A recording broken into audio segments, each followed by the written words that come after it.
which at the moment consists of TCF, which is Tau-Ceti Federation. Those are the French dudes. Mostly harmless. It's the green dot on the map. Wildly inappropriate. It's the little white dots. If you have really good vision, you can find them like in the intersection of Morse's Me, Tau-Ceti Federation, and mostly harmless.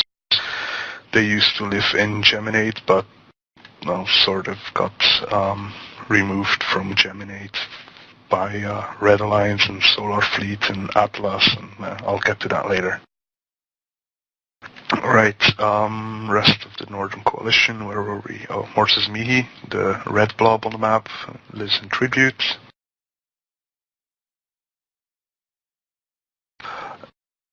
And the Empire, the purple ones, they live in Veil of the Silent, which they at the moment share with Rage Alliance. So those are the main groups, main alliances in the Northern Coalition. I forgot Razor. Razor lives in Tino. At the moment, most of the alliances are focused in Tribute because of recent happenings, which I'll get into later. Then if we move further to the right, we have the drone regions, which just are mostly Germans. I'm not sure. I doubt they are, though. I know, no, they could be. There's quite a lot of Germans pretty much everywhere. But all German corp in Morse's Me as well. Alright, let's move on. Drone regions, which is to the right of the map, sorry. Drone Coalition at the moment consists of Legion of XX, Det XX, and Solar Fleet. Solar Fleet and Legion are two Russian alliances, so they operate in wacky time zones that most people are still taking a nap. You also see Shadow of XX, Dat XX, that's their Renter Alliance. You also see Solar Wing in drone regions, that's the Renter Alliance of Solar Fleet. Then on the top right you see sort of is a US time zone alliance that lives in Cobalt Edge. I'm not sure if they pay rent to Solar and or Legion, but I think they paid a certain sum to live in the region for once, so a one-time fee they paid, which means they're not really renters. What does rental mean? Rental means that certain corps or alliances contact one of the big alliances in game. Sorry. So it means that the corps or alliance contacts one of the major alliances in game, like Shadow of XX, Dat XX is an alliance with corps that pay rent to Legion of XX, Dat XX. So renting means that the corp has the right to make money in their systems.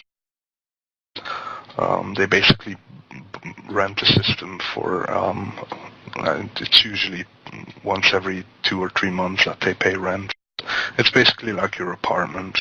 You can live in it, you can pretty much do whatever in it as long as you don't destroy it, and yeah. So you pay for it, you can use it. That's pretty much what it is. That brings us to Southern Coalition. The Southern Coalition is Atlas Alliance, so that's the big blue group at the Next big group in Southern Coalition is Against All Authorities. It's the green in the bottom center of the map. Another big group is Red Overlord. It's the purple ones at the bottom of the map. And then you have, well, they're quite known for their renting services. So you have AAA Citizens, which is renting. You have, AAA Citizens, which is a renter/training alliance. You have alliances like Cult of War. I don't believe they are renting from someone, but they're generally blue with the people around them. Then you have the Initiative, which is that used to be part of the Northern Coalition, but they kind of got in a dispute with High Command and left. And there's other smaller alliances like Green Alliance and Primary. Those are all renters from Atlas. So the biggest power blocks down south are Atlas, Against All Authorities, and Red Overlord. And then we have the IT blob. The IT block is IT Alliance, Systematic Chaos, and La Guinea Romana. You can see those on the left of the map. The big blue blob and the two smaller, I think it's pink and gray at the bottom of the map. So that there's one thing I intentionally skipped because I don't really know where to put them at the moment. The old Goon Swarm, now known as Solo Drug Bomb, whatever their name is.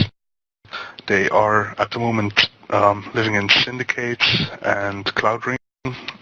They're fighting over Cloud Ring at the moment with Evoke Alliance.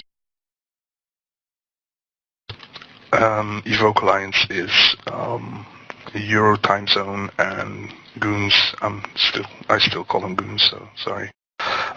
Goons are mostly US based. I'll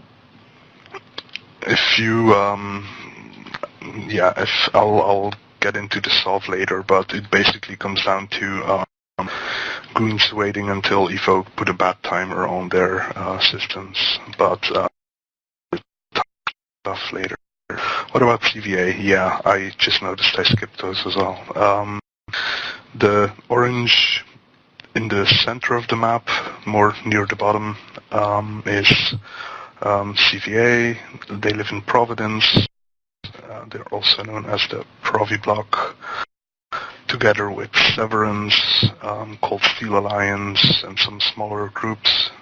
CVA is pretty much the only not red, don't shoot alliance. That's generally the policy of most alliances. Is if it is not blue to your alliance, you will blow it up. So neutrals will die. In Providence, they always tried to keep their not red. If it's not red to CVA, then you cannot shoot it. So neutrals are generally until a couple of weeks ago when AAA decided they would start attacking Providence. So at the moment, it's not really the safest region in EVE.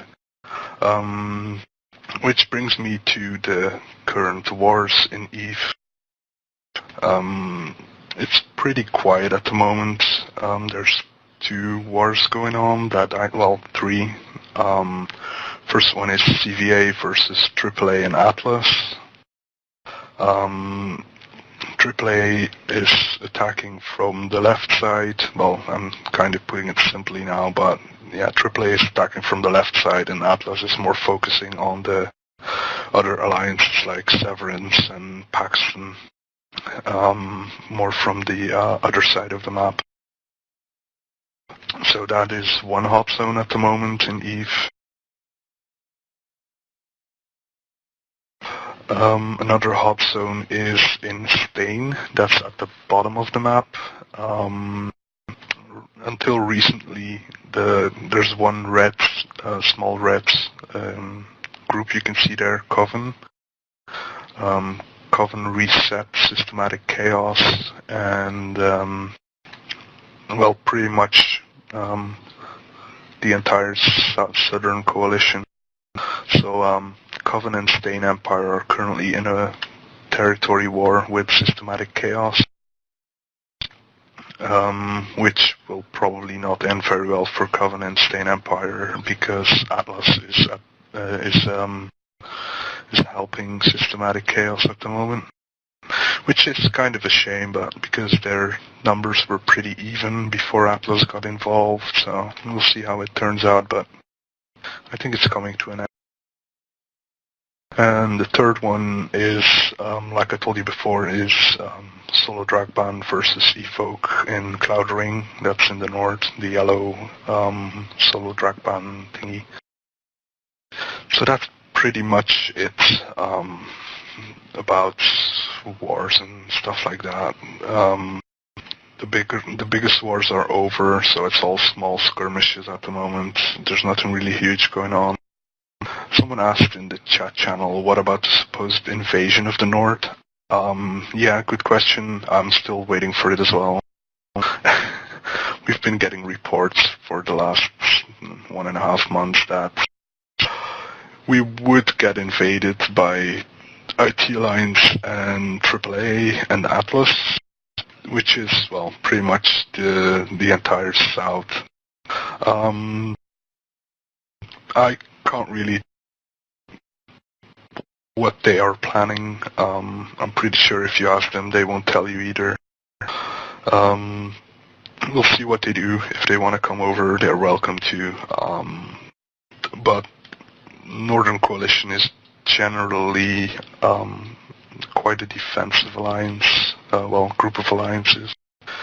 We rarely will attack other people's space. We will definitely defend our space if someone attacks it, though, like recently. Let me check my notes. Alright, historical soft changes. If you're new to EVE, there's a chance that you don't know the history behind IT Alliance and Goonswarm. I'm not really going to tell you the entire history, but it comes down to the fact that to live in the space where Red Overlord and Atlas are living at the moment, which is at the bottom of the map. Its Fatabilis, Teneris, that area down there. They were blue with the groups around them, which was at that moment Red Alliance and some other groups. I believe they were blue with AAA as well, and AAA kind of got, I think they ran out of reds and they reset Goons, started pushing for their space. Goons asked for our help, so part of the Northern Coalition, not all of us, just I believe it was just Morses Me and Razor, went down to help Goons. It was early January last year, so that's about a year and 3 months ago. We went down to help Goons defend against AAA and some other groups that were attacking. And while we were doing that, someone pushed the disband button on Band of Brothers Alliance. So we kinda got dragged into the war for the Delve area. Delve is the lower left of your map, where IT Alliance now lives. So that was I think it was a 4-month war, something like that. Long story short, Goons took over Delve and Quirius with the help of part and and Pandemic Legion. So everything that's blue used to be Goonswarm, except Fountain. Fountain is the part of the map with the red-black star lines group in them. Fountain belonged to Pandemic Legion. It got down to where Kenzoku, which was the second incarnation of Band of Brothers, they formed that alliance to help, not to help, to fight for their sovereignty. They put all the corps that used to be in Band of Brothers in Kenzoku alliance. After the big war for Delve, most corps left, went to do their own thing for a while. Some went living in NPC 00 in Nullsec, others went living in Empire, others went faction warfare, so they kind of all did their own thing for a while. Until recently they reformed as IT Alliance. What happened then is IT Alliance set their mind on Fountain first. They started attacking Pandemic Legion, who was occupying Fountain together with Sons of Tangra. Didn't really feel like defending it apparently, so they kind of got steamrolled by IT Alliance. So that was step one for IT Alliance. They took back Fountain. And just after they took back Fountain, Goonswarm forgot to pay their sovereignty bill. I'm pretty sure most of you already heard that story. It was on holidays, and there was some issues with money being in the wrong wallet division or whatever. So Goonswarm was gone as well. They decided to not fight for it. Goonswarm moved to Syndicate and Cloudring, where they are now, and IT Alliance is back in Delve, where they used to be. I think this map, well, the left side of the map pretty much looks like the soft map in that area 2 years ago. Band of Brothers used to hold Fountain and IT Alliance, Fountain, Delve, and Quirius. Euthanasia claims. Yeah, I don't know what's true, what's not. People claiming that it's all part of the bigger plan, Goonswarm. How old is this one? Let me check that. That is an old one.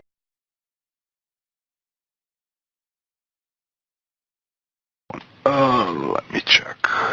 That's probably somewhere, I would say,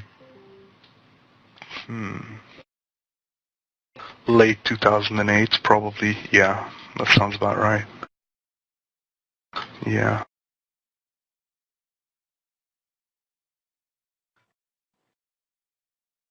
Yep, that's right. On the map, Nami is linked.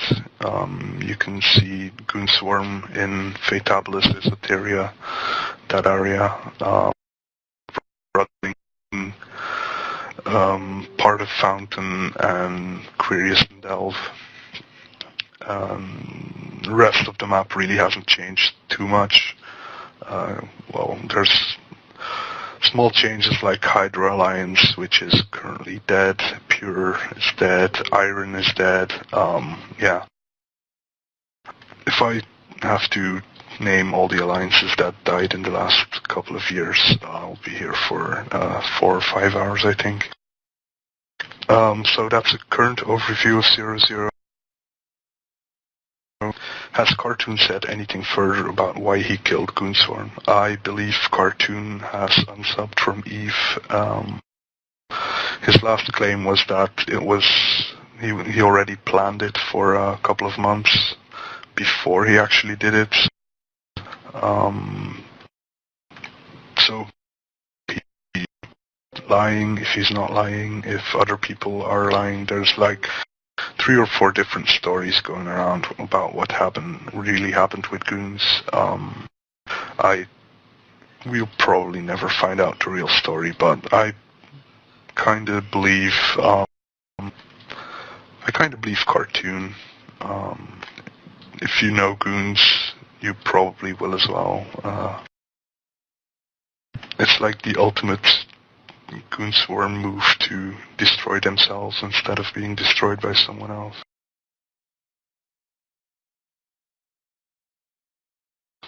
Alright, so let's see.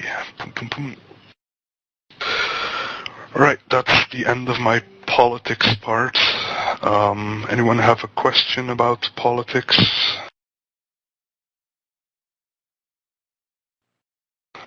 I'll give you...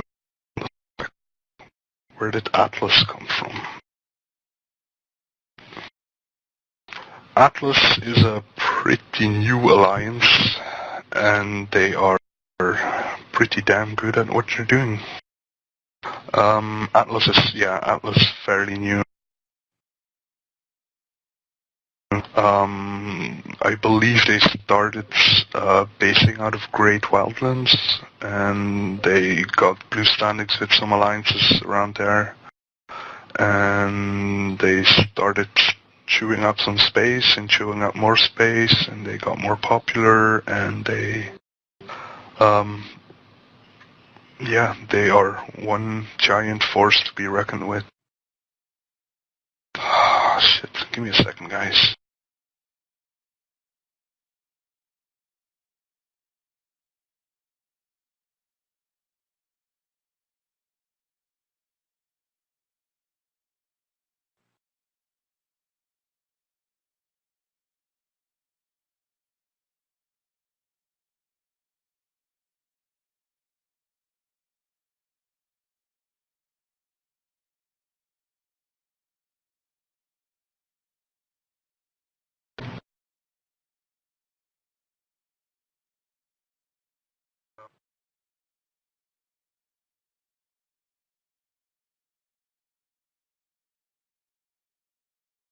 Alright, I'm back, sorry.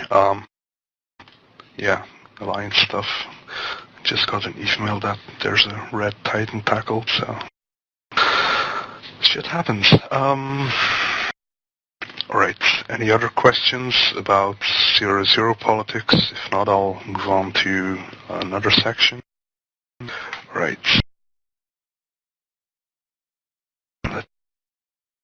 New player, what's the usual inter-alliance relations like? US and Canada, what the hell? I'll skip that one. What's the motivation behind soft-holding alliances? Is it mainly power, having fun in PvP, making is? That is a good question. Most alliances, it is a bit of all of it. The big money is in 0-0. No matter how many people say that, level 4 missions in Empire are the most profitable thing in EVE. They are not. They're a close second though. But I'll get to the money making in 0-0 later. When is everyone going to unite like against Bob and kill the Reds? Already doing that. At the moment, pretty much everyone outside the Northern Coalition is blue to each other and red to Northern Coalition.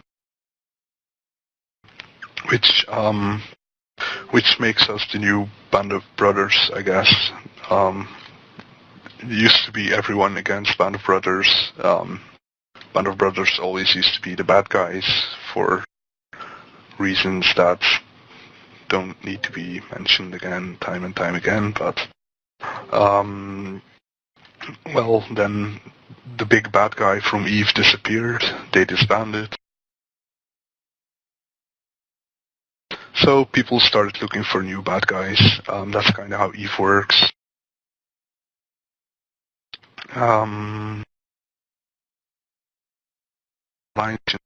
tend to follow real-life cultural lines. No, not really. We are blue to some Russians. Morsesmihi is mainly Euro Alliance.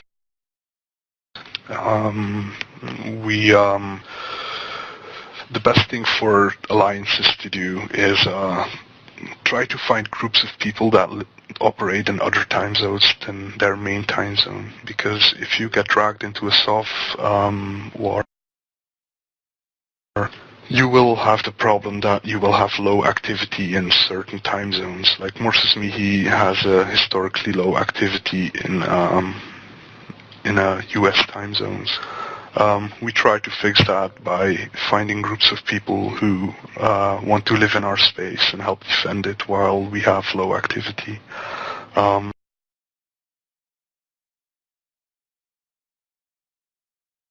Let's read.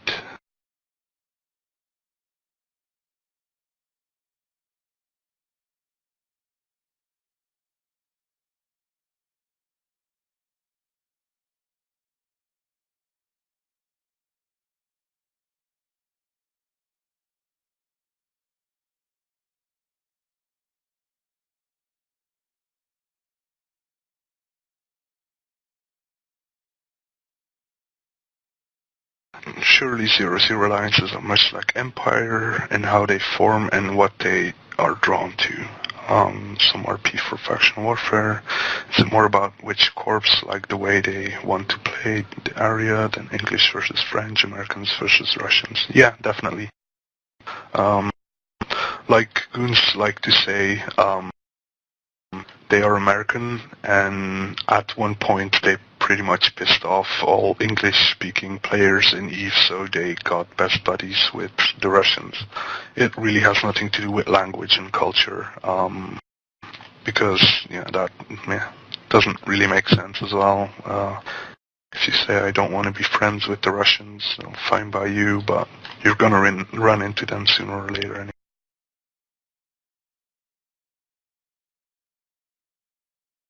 Alright, no other questions. Let's move on to the next part. Yeah, they will destroy you. If you have any doubts about that, I suggest you check out the latest Dominion trailer with the Russians. They even scared me.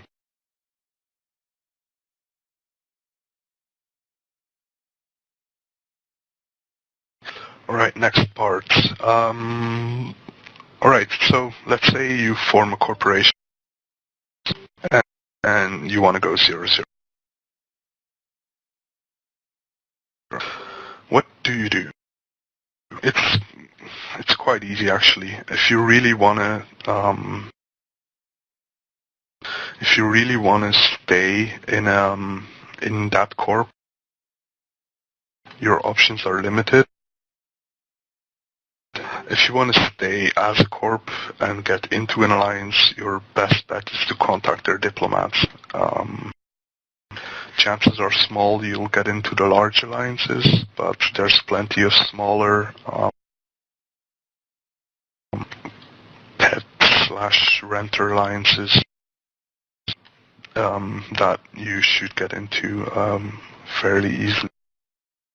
If you want to get into a 0-0 alliance as an individual, that corporation, most 0-0 alliances will have a skill point requirement. Some don't. Like, I'm pretty sure most of them do. Some just have a very, very low limit, like the graduates.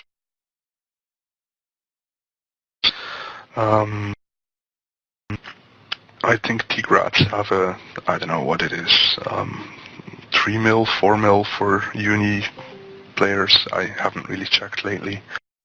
You can check it out on their website. Just Google EVE Online, the graduates, and you'll bump into their website with recruitment stuff. But I'm not here to get people to join Morsesmihi. So as an individual, they'll look at your skill points and generally your PvP history as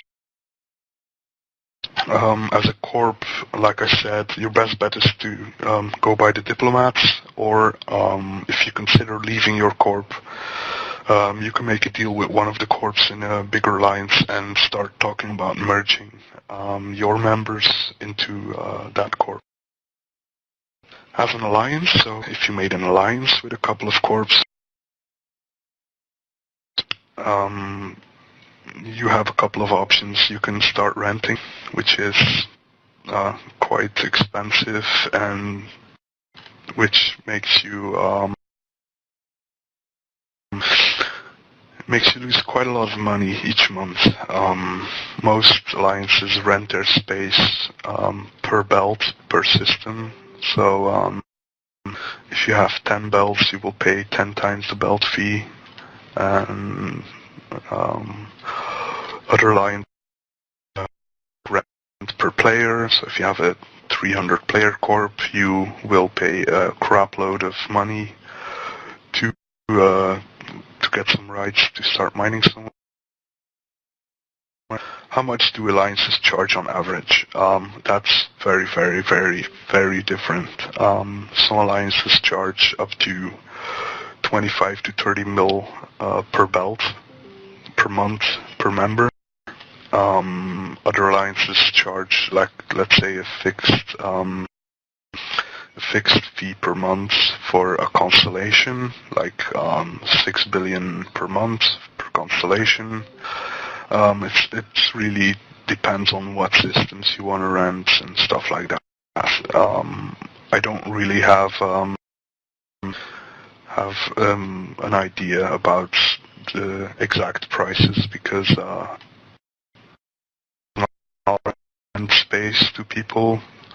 The way the Northern Coalition works is that we have guest slots. Each full member of the Northern Coalition gets 3 guest slots, which means you can allow 3 alliances to live in your space. How you deal with it, that's up to you. If you want them to pay rent, you can charge them rent. If you just want to give them some systems and tell them, look, we won't charge you anything, but you have to help defending it if it's under attack. So there's 3 slots. How you use them, that's your way. That's how Northern Coalition works, at least. So that kind of answers a question I read earlier as well about Get Off My Lawn. They are in guest slots of Northern Coalition members. And there's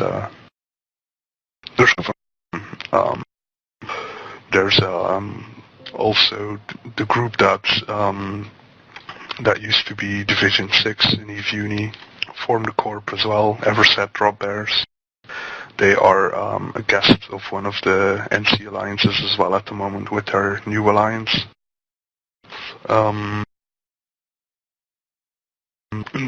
Yeah, that's pretty much it. What's the best way to keep up with the general 0-0 politics changes? The best way is to avoid chaos. It's the second one I read there. Chaos is one hell of a crappy spamming place for people who have nothing better to do.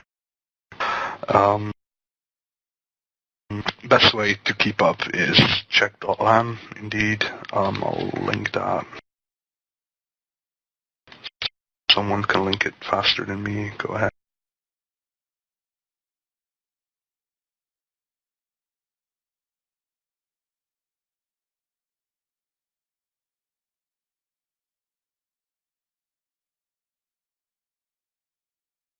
I found it. Works in game as well. If you click the Eve Maps link, you can go to sovereignty on the top, and there you will get an overview of who owns what system and stuff like that. Changes in sovereignty. Yeah, exactly. Eve Maps is made by a former E-UNI pilot, Walari. He's a really good guy. If you ever need anything pulled out of the .lan maps, send mail and he responds like within the next 24 hours. It's a really nice guy. I recently asked for some information about certain moons, and just pulled it out of his database, sends you a link to a custom Excel sheet, and yeah, he's a nice guy to work with. So where were we? Oh yeah, sources to keep up with. Nah, we don't have Unknown Tech Moons TV. We all have them.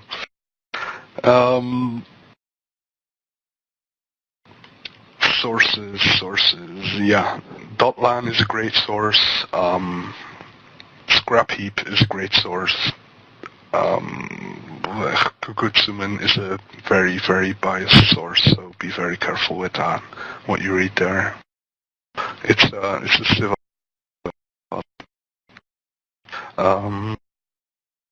So yeah, if you really want to keep up, I suggest I'll link it again.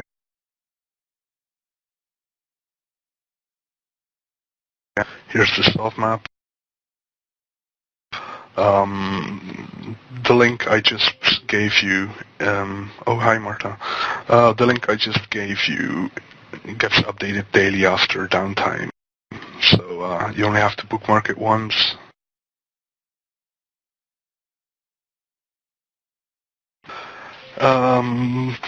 There's another interesting one I haven't linked yet,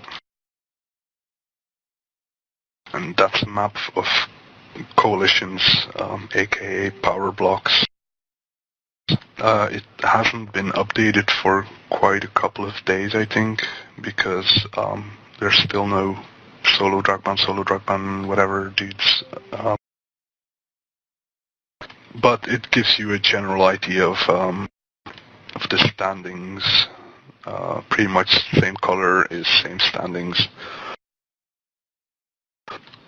Blue is Northern Coalition, pink is Drone Russians, red is Southern Coalition, orange is Steinwagen, yellow is Profi Block, green's IT Alliance, and it looks so sad, evoke on their own. So yeah, that's pretty much it. Let's move on to the next part.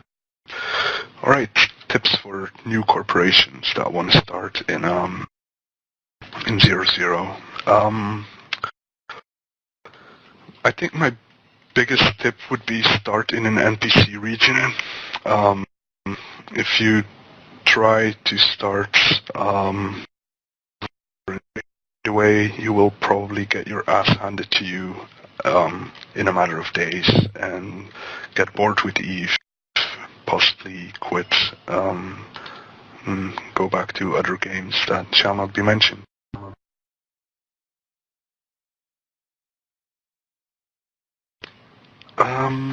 Yeah, second tip is make friends. It sounds ridiculous, but that's pretty much how you start as a corp.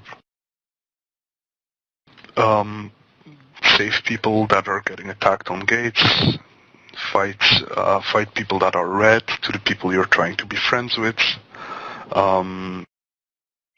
Avoid the people you're trying to be friends with, because if you're neutral to them, they will probably blow you up. Generally, blowing up people and then asking for blue standings does not really work out too well. Something happened recently that I don't really have an explanation for.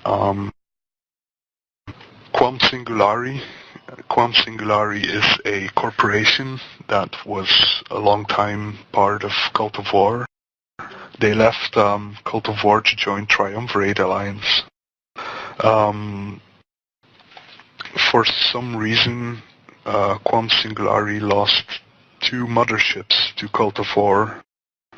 They left Triumvirate the day after that and are now back in Cult of War. So apparently shooting people is a good way to get standings as well, but that's really extreme example.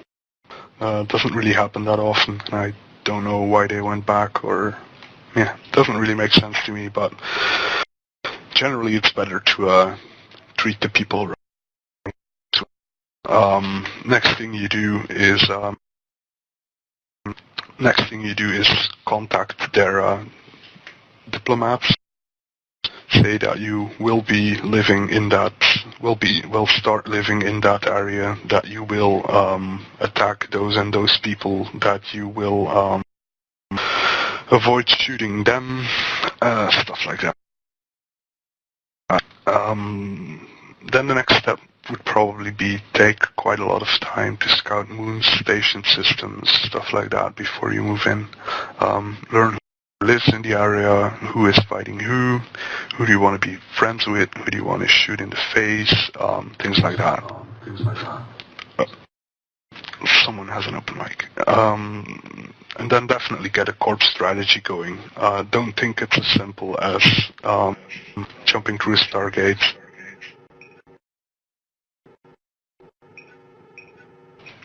Greta, you have an open mic. Please mute your microphone if you can.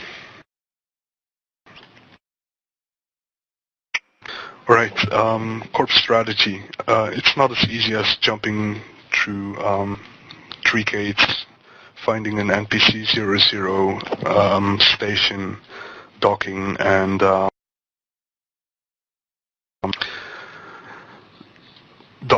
start living there. There's a lot of things you have to take into account, like where will you get the money for PvP reimbursements? Will you do PvP reimbursements? Stuff like logistics. How do you get your stuff from Empire to where you will live? Production. What blueprints do you want to invest some money in? Do you want to build your own ships? Do you want to buy stuff from markets? Really a lot of stuff to deal with if you start out as a corp in 00. Don't get discouraged though. It's not as hard as it sounds. It just takes some time and investment.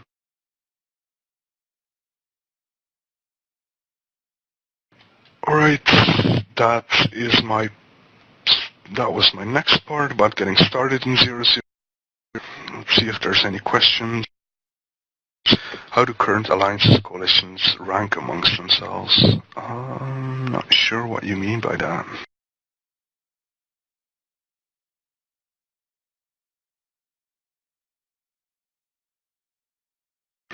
Who's the best?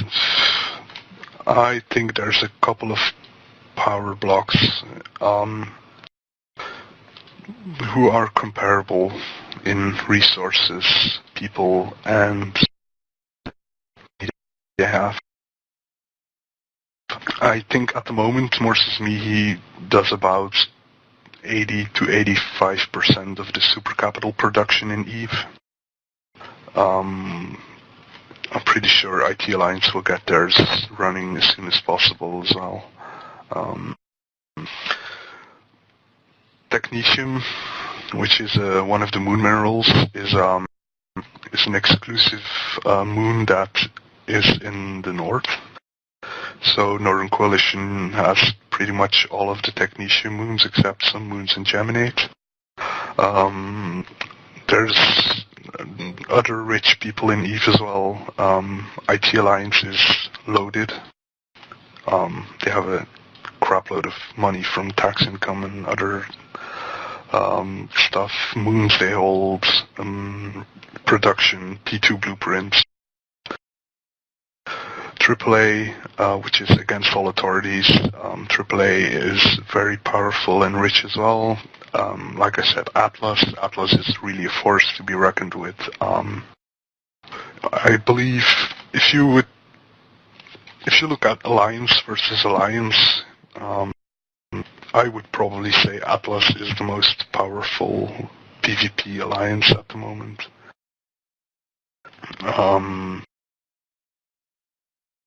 They are really good at PvP, they have lots of members, they have good participation. I believe if everyone would reset everyone in EVE, which is really theoretical because it would never happen, Atlas would probably be one of the alliances that survive the longest on their own.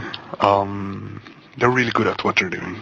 I really have a lot of respect for their alliance, even though they are a red to us. Alright, next question.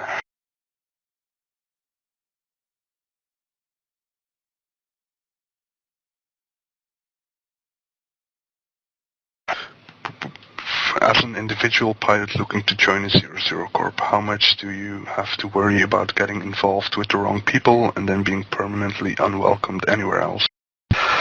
That's a really good question. So basically what you're asking is, if you join an alliance that is red to another alliance, what are my chances to join the other alliance if I don't really like this alliance?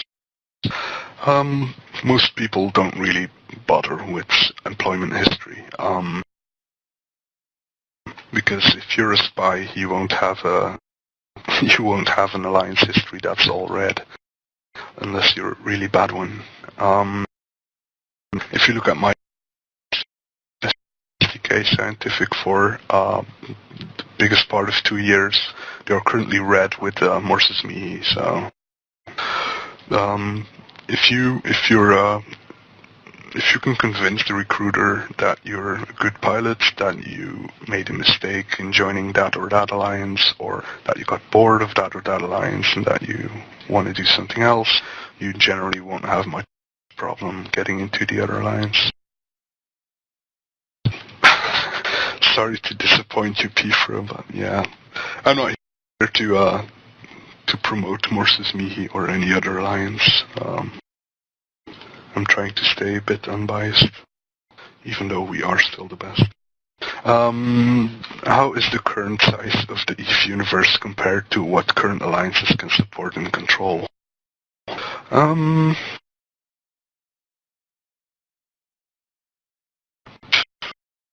That's a tough question. If there was more space, I'm pretty sure the big power blocks would stay as they are for quite a while. If you expand EVE universe, it generally gets soaked up. The space that frees up gets soaked up by the people who live around it. When they introduced drone regions, yeah, that pretty much got soaked up as well by, well, in the beginning anyway, by the people living around it. There were some new alliances that moved in. I believe the same would happen if they expanded the EVE universe now as well. You would start to see some new people around, but most of them stay in control, well, not in direct control, but maybe joining one of the power blocks with a new alliance.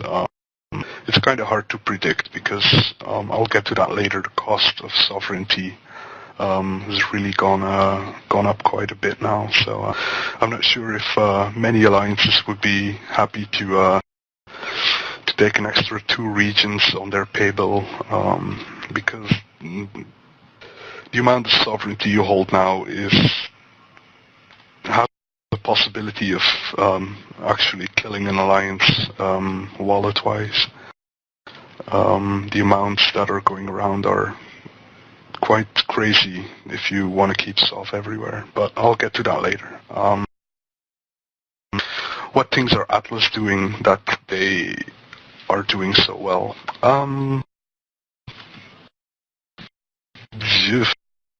Everything. I think the biggest thing is that they are really, really active. They have a lot of members and they have high participation. They can pull out 150 to 200 people fleets, battleship fleets, in a matter of tens of minutes. I think they can pull out 200-man battleship fleets in half an hour. I don't think a lot of alliances are capable of doing that at the moment. So yeah, their involvement and their dedication is pretty much what makes them a really good alliance. As an add-on to Grig's question, do Atlas get a huge tactical benefit from only having to defend a corner and not having to fight on all fronts? Or is that kind of advantage? Well, it's pretty much all politics. That's what politics comes to. Atlas doesn't really like to stay in one place for a long time. They have their patch of land they use for their care-bearing activities, but they are deployed quite a lot. They spend some time in Geminate. They spent some time in Spain. They spent some time right now in Providence. So they're really mobile. And well, yeah, kudos to them for managing to keep all the people around them blue, because if someone would start attacking their space, they would have a landing on their neck, and I think that's really discouraging to a lot of people. I think most people don't even consider going for Atlas space at the moment. But it's 0-0, things change. It'll probably change at some point as well. But at the moment, I don't think they really have a tactical advantage of just having to defend one corner. I think their tactical advantage is that their one corner is surrounded by blue alliances, so the probability of them getting invaded is pretty close to 0 at the moment. Next question: how does the current lag issue influence 0-0 warfare strategies and tactics? I'll get to that later, when I get to 0-0 changes to soft warfare. Is there still unclaimed? How much? Yes, there is. Let me pull up a map again.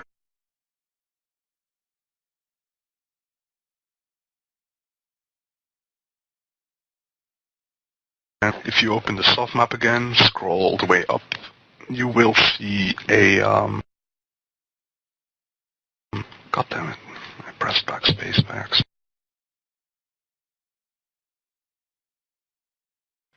Right, you will see a hole. If you look at the top of the map, between Razor Space, Tau Ceti Federation, and Morses Me, that hole is Venal. Venal is a region that is NPC 0-0 space. Nobody can claim it. Everyone can pretty much go live in it. There are NPC stations like in Empire where you can dock there. Everyone can put stuff on the markets. Everyone can access anything. It's pretty much Empire in 0-0 without the Concord stuff and a lot more people trying to blow you up. Yet I don't think they will ever remove NPC 0-0. It's a good starting ground for people. For new corporations, there's quite a lot of NPC space around Eve. If you check the left side of your map, you see Syndicate and Outer Ring. That's also NPC 0-0. If you scroll to the bottom, there's a big hole where Stain is. That's also NPC. On the other side of Against All Authorities soft, there is Curse. It's also NPC space. You can't see it on the map, but it's also there. Quite a large part of Delve is NPC space as well. I think it's 2 or 3 constellations. Where's more? Where do we have there? Okay. You have Curse, then you have Cult of War space, then you have Great Wildlands, which is also NPC 0-0. And part of Pure Blind is also NPC 0-0. So yeah, there's quite a lot of NPC space out there, but nobody can claim it.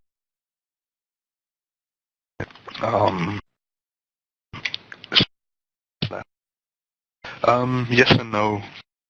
There is still claimable space left, but that's pretty much the systems the big power blocks don't want to pay for. Because now you have to pay for your systems through a soft system. So yeah, I'll get to that as well when I get to the changes in 0-0 warfare. Vino, Great Wildlands, maybe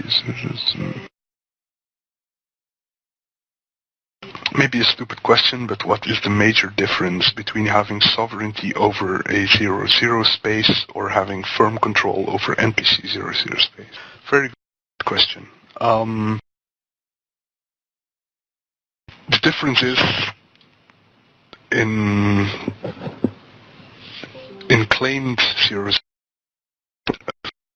you are able to build your infrastructure, which means you are able to put up jump bridge network, to put up Sino jammers in your system. I'll get to all those upgrades in a bit, but it's mostly defense. The ability to defend your space is quite considerably larger in 0-0, in claimed 0-0. A disadvantage is that it's easier to kick you out of claimed 0-0. All they have to do is take away your solve, and you can't do anything anymore in that system. You can't dock in the stations, you can't use anything. While in an NPC 0-0 station system, all they can do is they can shoot you, but they can't prevent you from docking at the station. So it's really hard to rely on NPC space. Let me scroll up. The NC is really close to each other. How is it organized? Like a Razor, MH, DCF, Triumvirate. What? Oh, you don't mean the tri-lines. Okay. With Magesta mostly harmless as coalition partners. No. Hold on, I'll get you a link.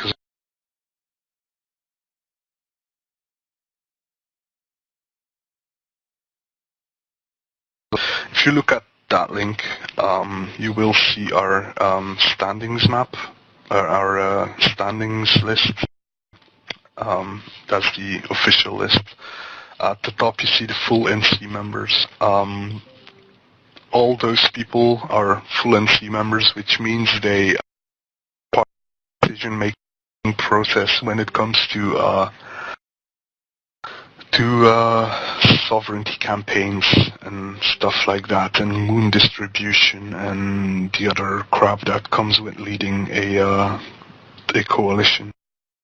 So no, Magesta Empire and Mostly Harmless are not coalition partners. They are full members. What you see in the guest list, those are considered our well, what people like to call pets and renters. The people in there can be upgraded to full NC members, but it doesn't really happen a lot. The newest one that got bumped up from a guest slot to a full NC slot is Rage. They used to be I think Mostly Harmless. Yeah, they used to be pet / friend / guest, whatever.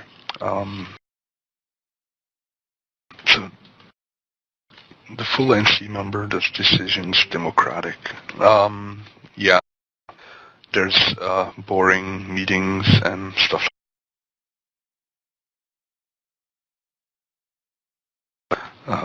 There's NC forums where the important people talk about boring stuff, and yeah, moon distribution, soft distribution, transferring sovereignty from one alliance to another for jump bridge networks and all that really boring stuff. Yeah, exactly, NATO Nullsec. Let me scroll up.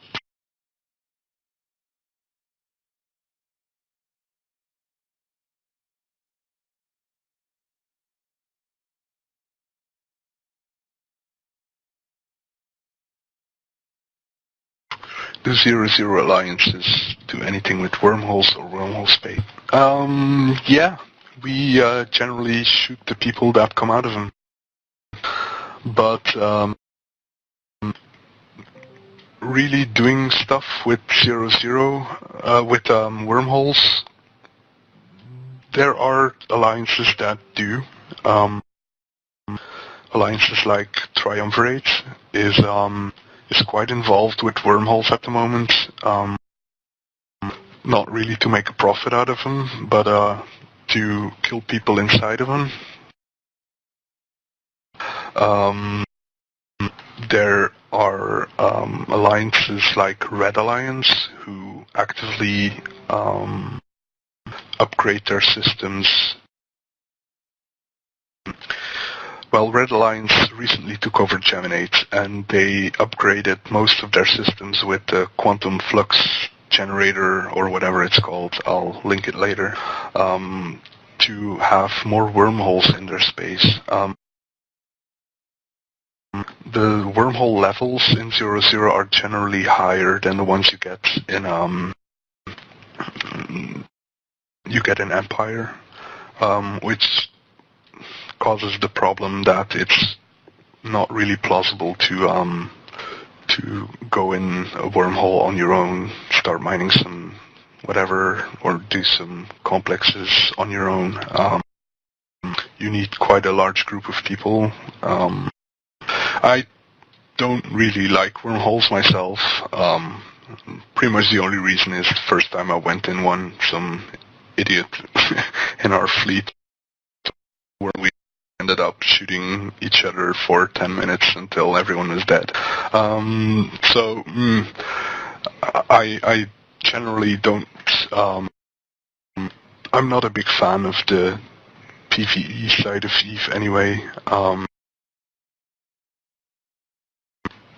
I have really hard time focusing myself on running missions or doing complexes or anomalies. I generally give up after 3 or 4 rats, which gives me a 3 million ISK income or something.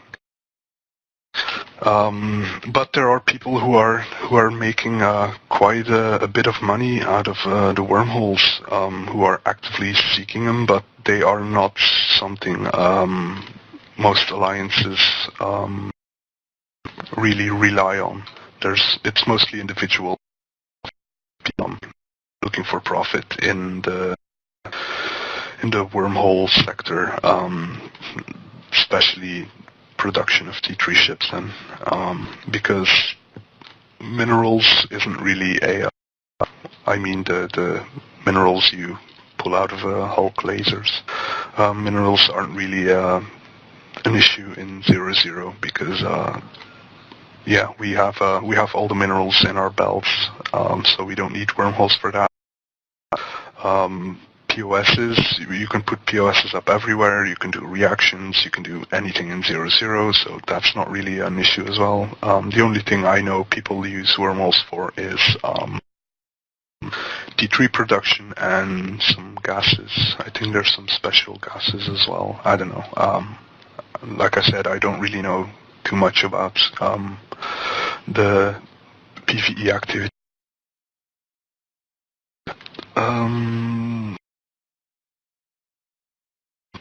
Scroll. While we're on the topic of wormholes, I've read that bosses in low-class wormholes can be functionally invulnerable, as you can't get enough large ships in the worm space to destroy boss. I don't know. Like I said, I don't know much about wormholes, so you might want to ask someone who actually knows anything about wormholes. It sounds like a good explanation, though. I know there's a mass limit on them, so if you can get a large boss into a wormhole, I can imagine that there isn't a possibility for people to move a fleet in large enough to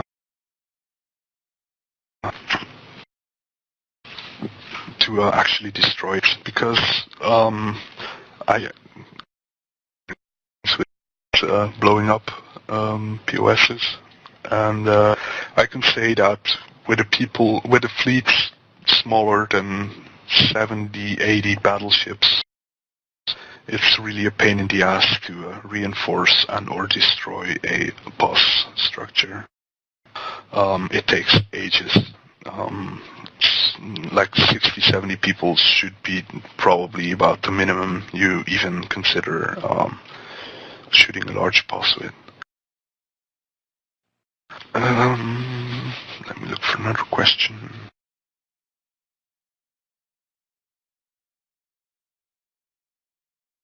Boss make titans and carriers. Can't you destroy a boss with a few battleships? Yeah, you can. Like I said, you can, but it's going to take you really ages. That's you need to blow those things up. I think they have about, effective hit points somewhere around 75 to 80 million.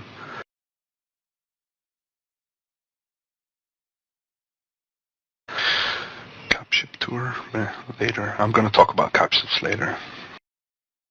Depends on how well it's defended. Yeah, that's true as well.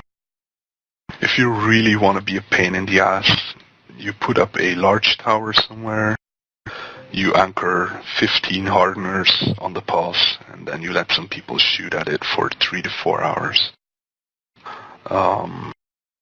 If you want to be one of those annoying people, I will find you and I will shoot you in the kneecaps. That's the most annoying thing you can do. And hardeners are a real pain in the ass to reinforce. Yeah, Dick Stars indeed.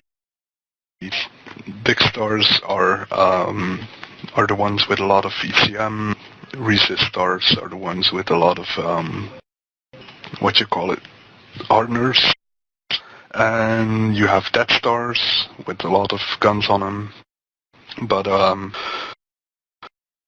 guns aren't really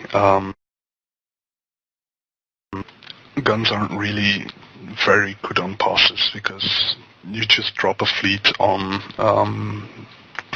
the pass modules, shoot a pass module for 2-3 minutes, and it's incapacitated, which means the pass can't use it anymore until the people that own the pass repair it. That's a real pain in the ass.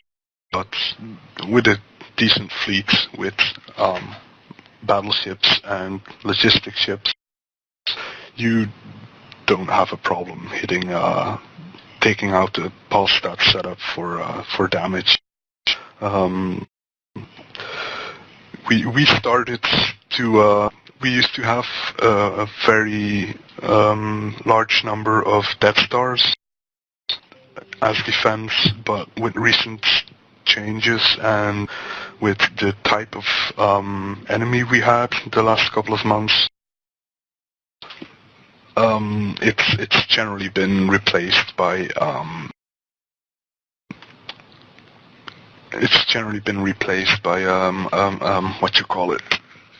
Resist Stars, just because people who invaded us were Triumph Raids, Initiative, and Evo, the biggest groups. They absolutely despise shooting towers. So what you do is you put up 20 hardeners on a pass, and then give it a nice little name like "Have fun shooting my hardened tower Triumph Raids," and after 2-3 weeks of shooting a couple of towers, they get bored like hell and they move out again. If you ever get at war with Triumph Raid, I just gave you a secret tactic on how to beat them. But everyone knows that already.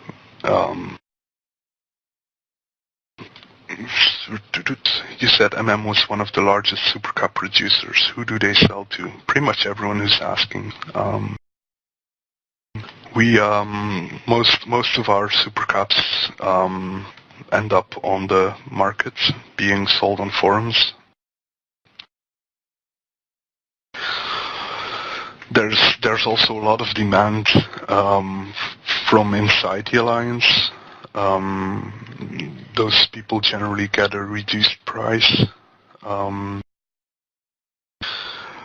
So that's pretty much where they end up. They get sold, or do we sell to enemy alliances? Yeah, we do. We don't sell our Titans directly. We sell them via alts, via forums. So people who buy supercaps will not know they are buying Morse's Mihi supercaps. They will, however, have to deal with a third party. It's usually Kriba. We use them quite often. Other third parties as well, if people want to pay the fee and stuff like that. What do 0-0 alliances do when they get war decked by Empire alliances? We curse for half an hour because we are because we're war decked again. But generally, it's not much of a problem. Our supply lines go through neutral corps that don't get war decked. Our logistics, we have systems in place to move new ships in and out of tribute with neutrals. So yeah, we generally just wait till it's done. If you're asking if we will specifically move out of 0-0 to fight a alliance that war decks us, no. If they want to come to our space, fine, good for them. I've been in MM for about a year and a half now, and I've only known it happen once, that we got war decked by an alliance that actually set a foot in 0-0. That was by, I believe it was Red Overlord. They came in Drake gangs with scimitars, which are really hard to kill. Actually, one of the most fun war decks we ever had. Morse's Mihi itself does not war deck alliances unless we have a good reason for it. A while ago, we war decked Evoke. Had a lot of industrial towers in Nullsec around Tribute. So what we did is we war decked them, so once we started shooting their towers, we would not get a massive security hit for destroying 20 towers or something. So if we war deck someone, it's generally to avoid losing security status too much, because we're not really a pirate alliance.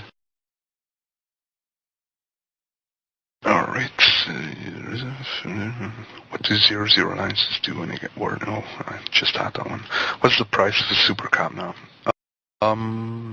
Are you asking production price or selling price?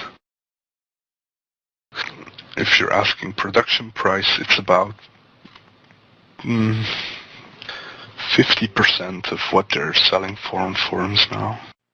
So about 9 bill and about 35 for a Titan. Sale price is about double of that, because you have to calculate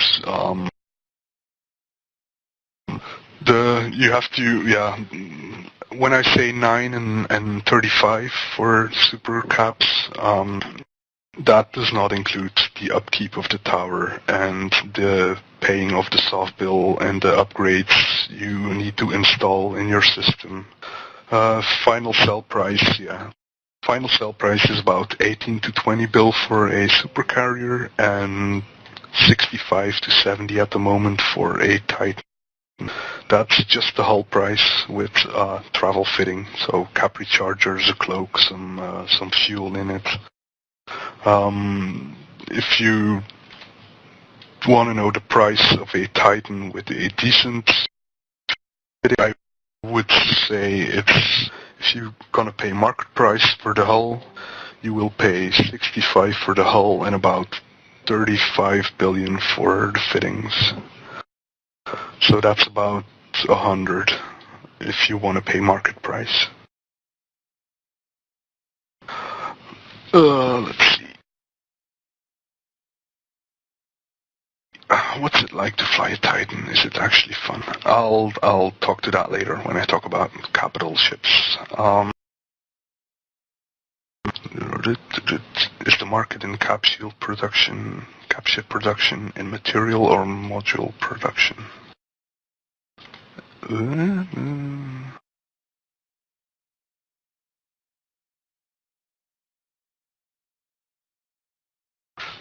You need both.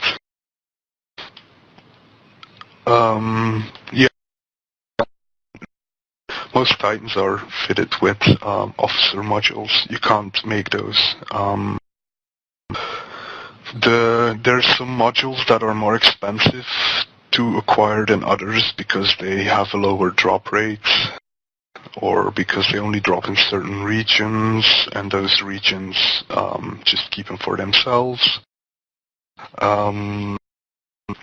If it's material costs, well, to build a Titan you need a POS, you need a capital ship assembly array, you need to install upgrades in your system to be able to online a capital ship assembly array.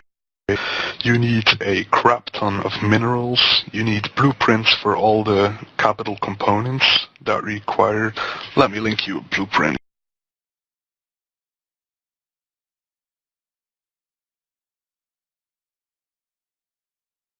Never mind. That's not the blueprint. There's the blueprint. If you check the bill of materials on that blueprint, you will see that it's not in minerals. It's actually in capital components. Each of those components has a separate blueprint. So you gotta get blueprints for every single one of those. You gotta get the blueprint for the super capital ship. So if you need like 440 capital armor plates, you need to produce those, and those capital armor plates need minerals to get built.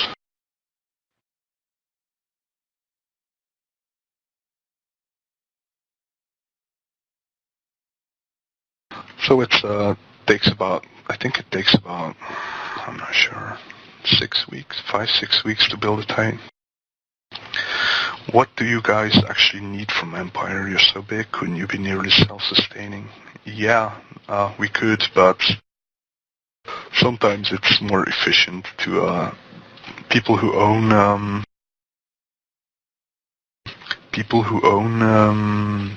T2 blueprints will generally own them privately, and they will sell everything in JITA, which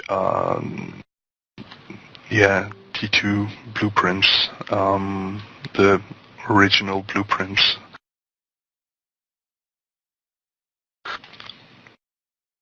There's going around.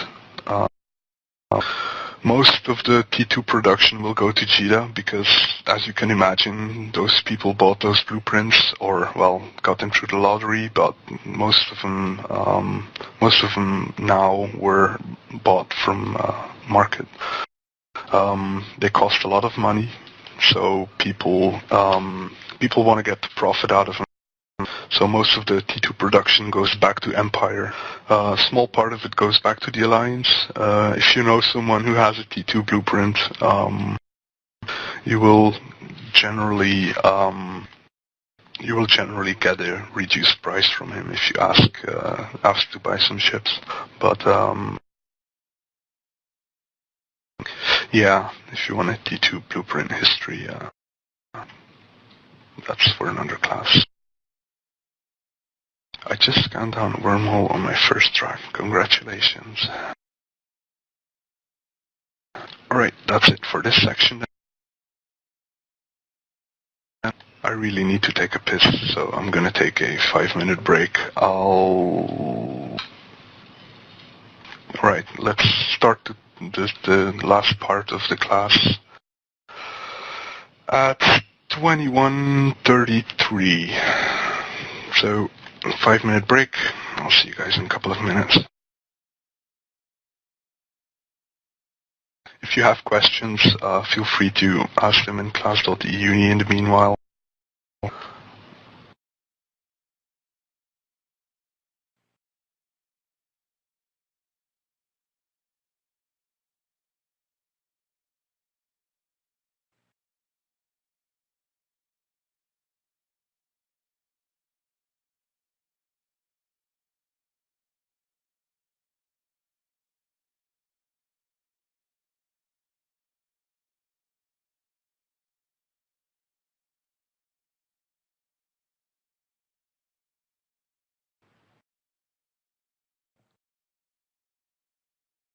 Next part, living in 00. Yes, I will be talking about making ISK in about, 5 to 10 minutes, maybe, if you're good. The difference with Empire Life.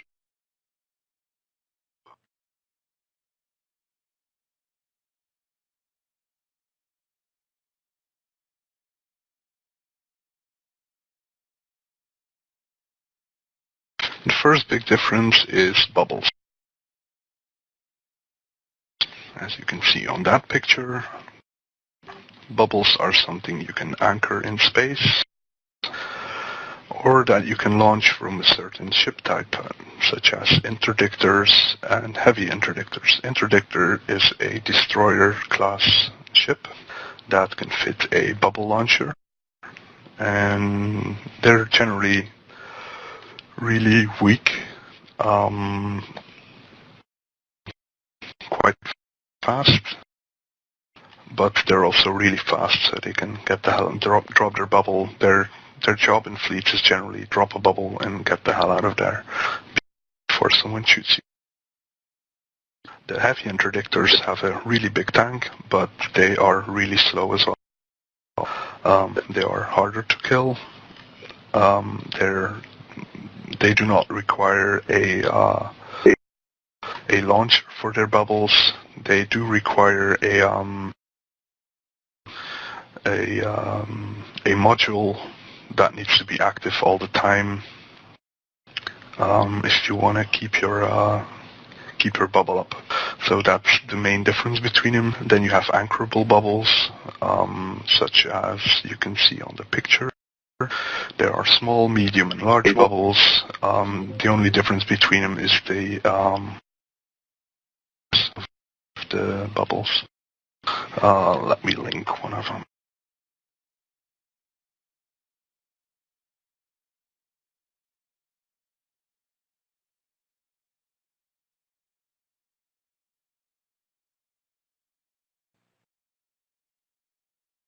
Actually, no. Never mind. That's pretty much what bubbles. How much cap would a hick have? Is neuting a viable tactic, or are you going to be doing that all day before you destroy the bubble? Neuting is a really good tactic against most heavy interdictors, especially the shield tanking ones, such as Kaldari and Minmatars.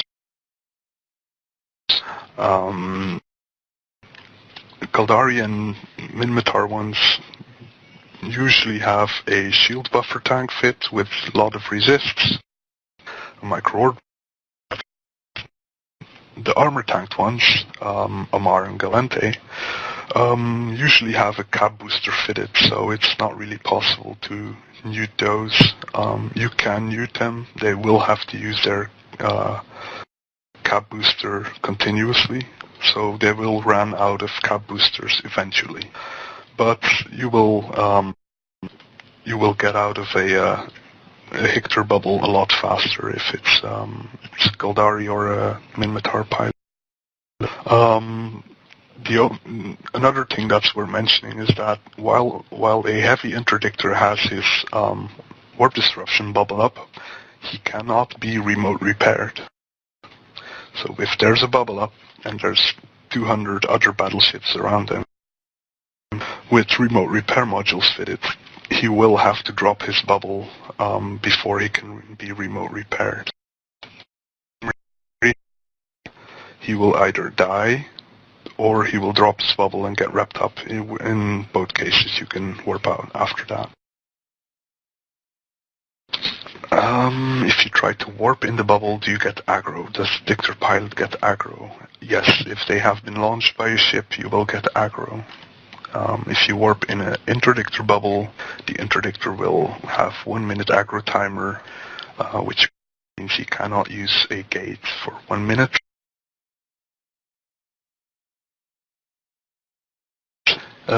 Same thing if you warp in a heavy interdictor bubble.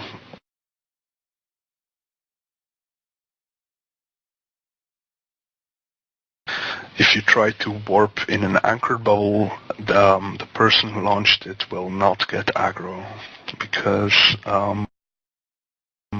you can launch them for corporation.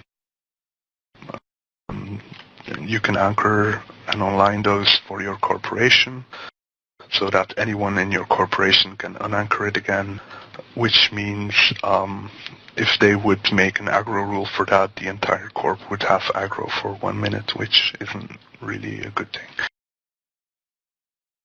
Alright, next point in my differences with Empire life. There's a lot more people in Empire. If you jump in a system, there's 30 people in Empire. If you jump in a 0-0 system, the average system will have 3 or 4 people in them if you are lucky. Of course, there's pipelines.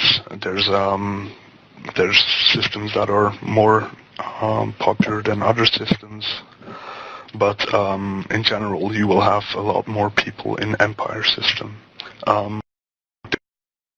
Neutrals are generally a bad thing, 0-0.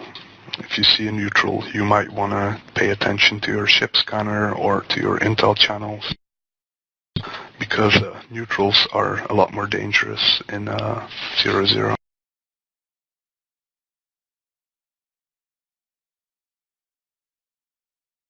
Another difference is that most of the 0-0 alliances have a network of intel channels. 1 second.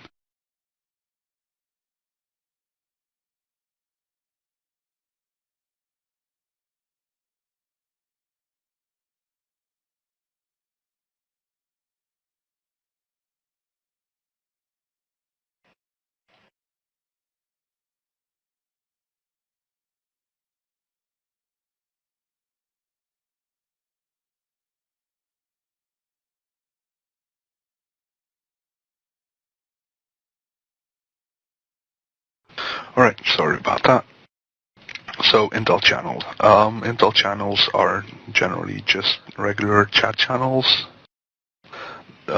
with a lot of people in them, and if there is a red or a neutral person in a certain system, they will get reported with, if possible, the ship type. So, let's say you're in system X and there's a red reported in a system next to you, you will generally know that there is a red person that might be coming your way. How do you get access to the intel channels? You can set access to a chat channel by alliance. So if you is allowed to have access to that intel channel, if you join that alliance, you will have access to that channel as well. Why are neutrals dangerous? Are they considered spies? No. It's not because of the spy level. It's because most neutrals will shoot you if they find you. So if you're ratting in a belt and there's a neutral in system and you stay in your belt and you keep shooting your NPCs, if the neutrals land on you, there is a big chance that you will get blown up. because indeed there's no concord in 0-0 or any sort of protection apart from your alliance members.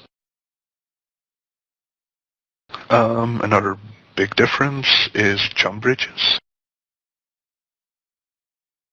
Jump bridges is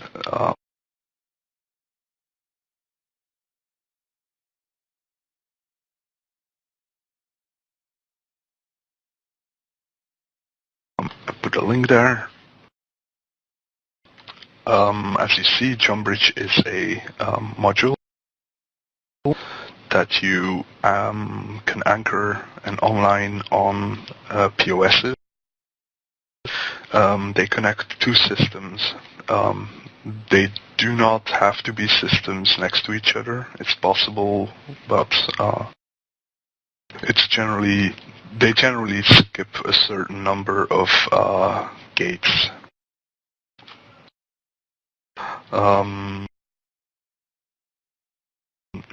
The advantage of that is that you don't have to use stargates, because stargates are a point where most people die in 0-0.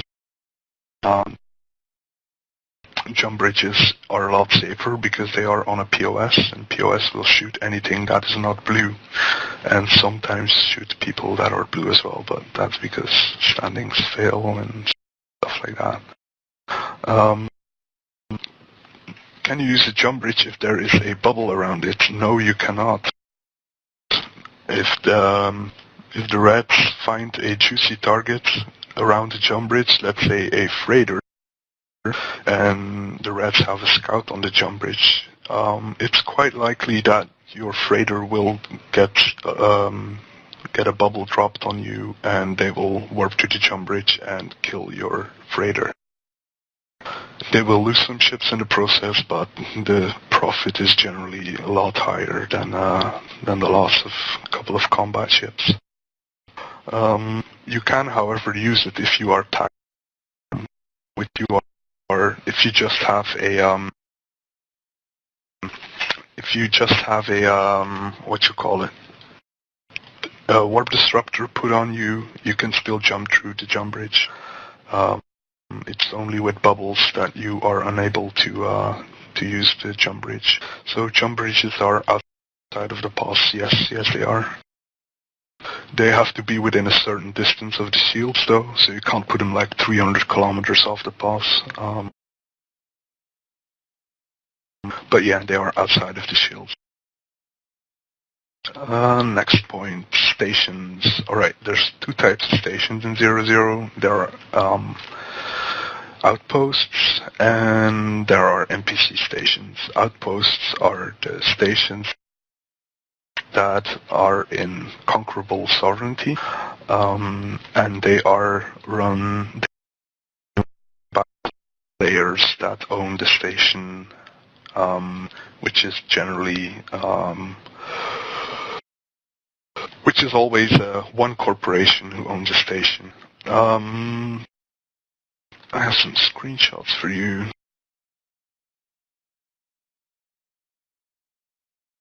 The first one is a Galente outpost. I hope image shack doesn't break. It takes a while to load. I'll just talk you through it in the meantime. That's the IMK station, and that's the station Shiva is managing. It's a player-owned outpost. It's pretty much the same as a Empire station, except the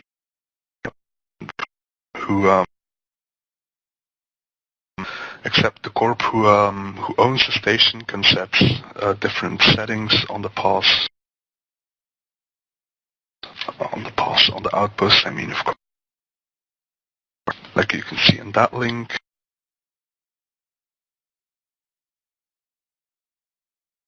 And that link.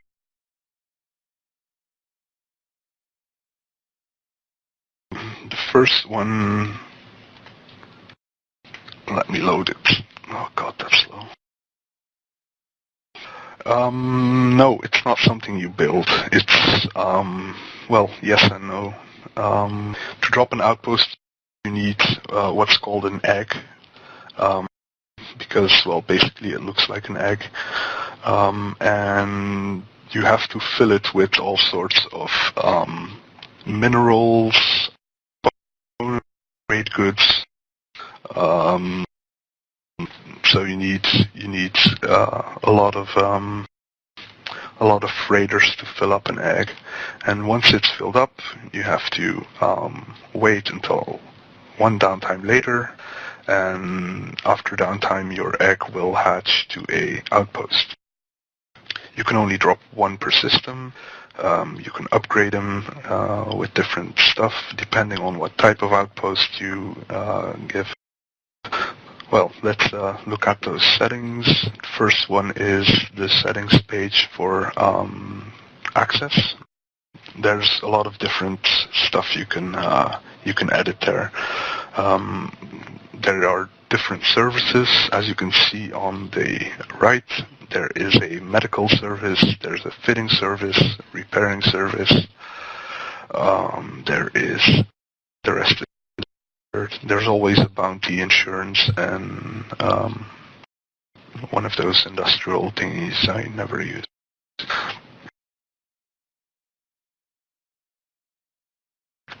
No, not everyone can dock. As you can see, docking isn't there, but you can set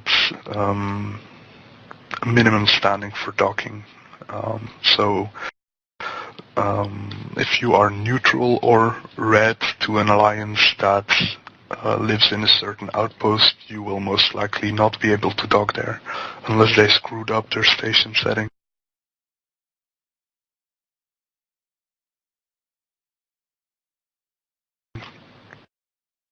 No, you cannot debuild an outpost. Outposts cannot be destroyed. They can only be conquered. Take post, but you cannot blow it up or put it back into an egg or something. If you look at the third screenshot with outpost settings 2,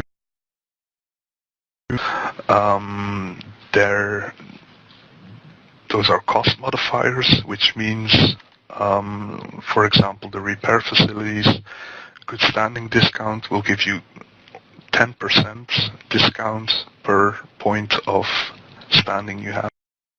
So if you have standing of 1.0 with a corp, that corp will get a 10% reduction in be it repairing fees and other stuff. If you have a 10.0 standing, you will have a 100% reduction, which means you have no cost your ship there or to put a jump clone there and stuff like that.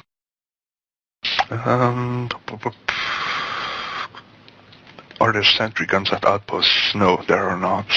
You can shoot an outpost and it will not shoot you. What happens to your jump medical clone if the station gets conquered? The new corp that owns it can revoke your medical clone. They cannot revoke your jump clone. Jump clone is permanent. If you have a jump clone somewhere and people lose the station, you will still be able to jump to your jump clone. You will, however, not be able to, if you get potted. If you get potted, you will not be able to get back into that station. So once you jump and undock, no more docking. That is correct, yeah.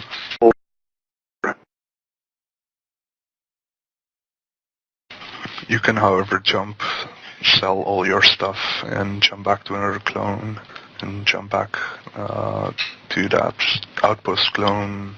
So they cannot remove your jump clone until you lose it or undock with it. Alright, another difference is, market. Ship module availability. In NPC space, modules and stuff like that will be quite a bit more expensive than Cheetah. In soft space, it's usually Cheetah plus 5%. It's all player seeded. Everything in 0-0 is player seeded, which means that you pay a higher price because people have to move it from Empire to 0-0.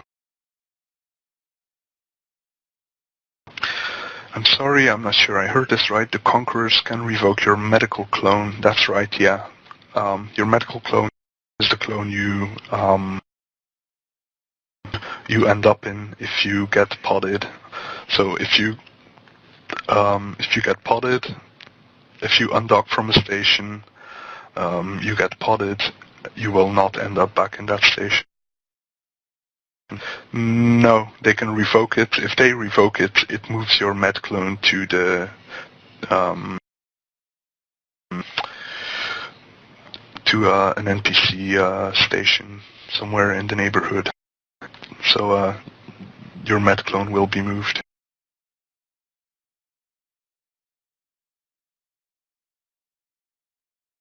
Go to the agents. No, there are no agents in player-owned outposts. There are agents in NPC 0-0, however, and they are all pirate faction agents. Like the Guristas, the rats in the north are Guristas. If you run missions in NPC 0-0, you will do missions against Concord NPCs, for example. They are pirate faction ships. They give pirate faction loyalty points. Yeah, they're called loyalty points, which gives you access to quite some nice ships and modules and implants. I believe Mortis is somewhere. Actually, Mortis is Angels, and that's somewhere south. I'm not sure where Angels are.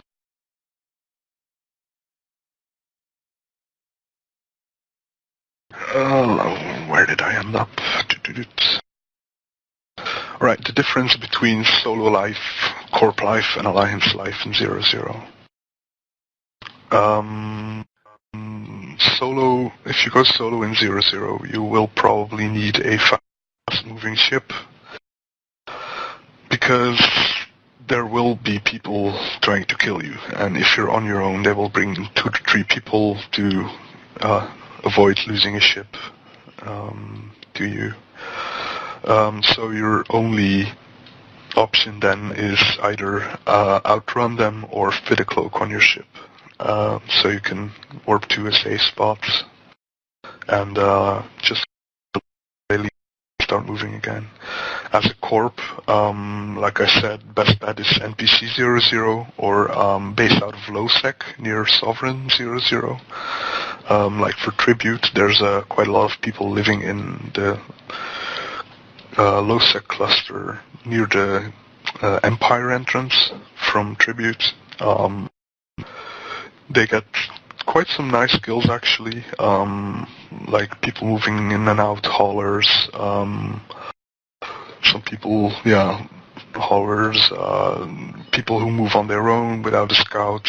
Those people generally die to the people living in the surrounding Nullsec systems.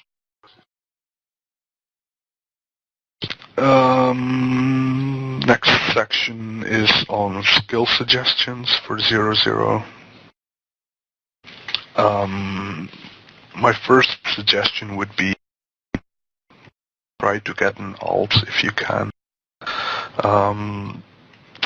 You will probably want one for scouting and probing, because it's quite a pain in the ass if you have to switch ships every time, if you're probing for a complex or something like that. Then you have to switch out ship and warp back to the bookmark, and by the time you do that, there's probably someone else already running your complex. So an alt is really useful to have. Useful ships in 0-0, so definitely tackle ships, interdictors specifically. E-warships are very popular as well, mainly Scorpions. Damage dealers, mostly battleships, hulls, specifically hacks and recons.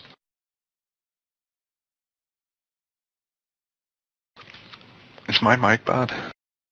Okay, it's your problem then. Sorry. And of course, capital ships. Most useful ships are probably logistics, though. Yeah, sorry, Marta, I left you out there. Yeah, blackbirds are fine.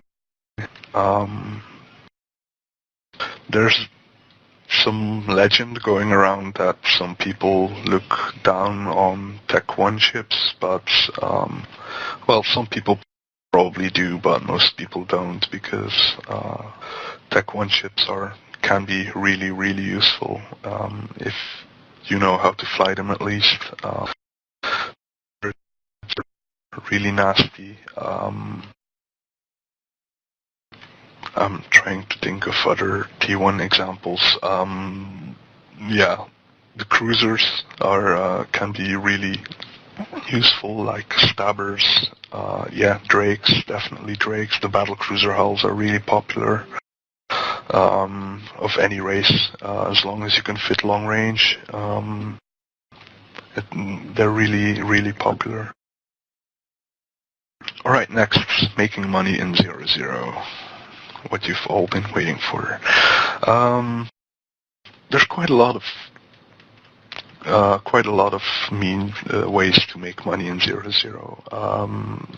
The most common ones are ratting, doing anomalies, complexes. Three most people do in 0-0. Ratting is just sitting in a belt shooting rats. The advantage there is that you get battleship rats and faction rats. Faction rats drop faction loot. Battleship rats are worth about, kind of depends, between 800,000 and 2 millipop. Anomalies are the things you have your ship scanner for. If you open your ship scanner, go to your system scanner and then hit the analyze button, you will get all anomalies in one system. If they're in range of your ship, of course. I think the range is 4 AU or something. I don't know. Next one, and the most profitable one, is doing complexes. Complexes are the things you use probes for. The big advantage with Nullsec complexes is that they have a possibility of dropping best in-game loot, which means be it either A-type modules, Dead Space modules, or X-type modules.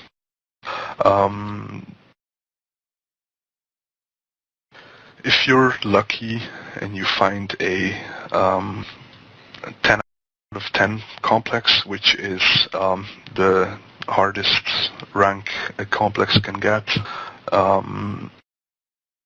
yeah, the maze.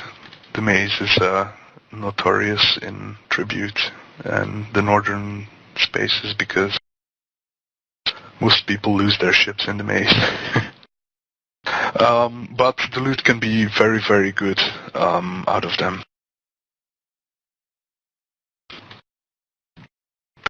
Most people get their money. Another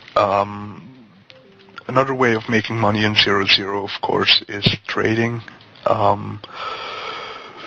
There's a lot of demand for stuff in 0-0, and most people do not bother with production or getting their own stuff from Empire. So if you can manage to get some items into 0-0, put them on the market there, put them up at a decent price, decent being somewhere between 10 and 20% markup from Cheetah, you can make a lot of money.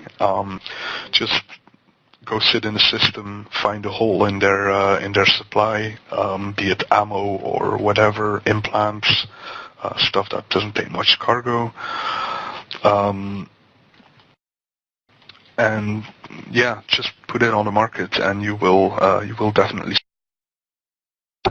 price like 2 billion for a +3 implant or something. Then, well, don't expect to sell it. Next one is production. There are a crap load of POSs in 0.0, and quite a lot of them have labs. You get a bonus on production time in certain systems. You can get a 50% bonus on production speed in certain outpost types. I think it's the DMR ones that have that upgrade. I'm not sure.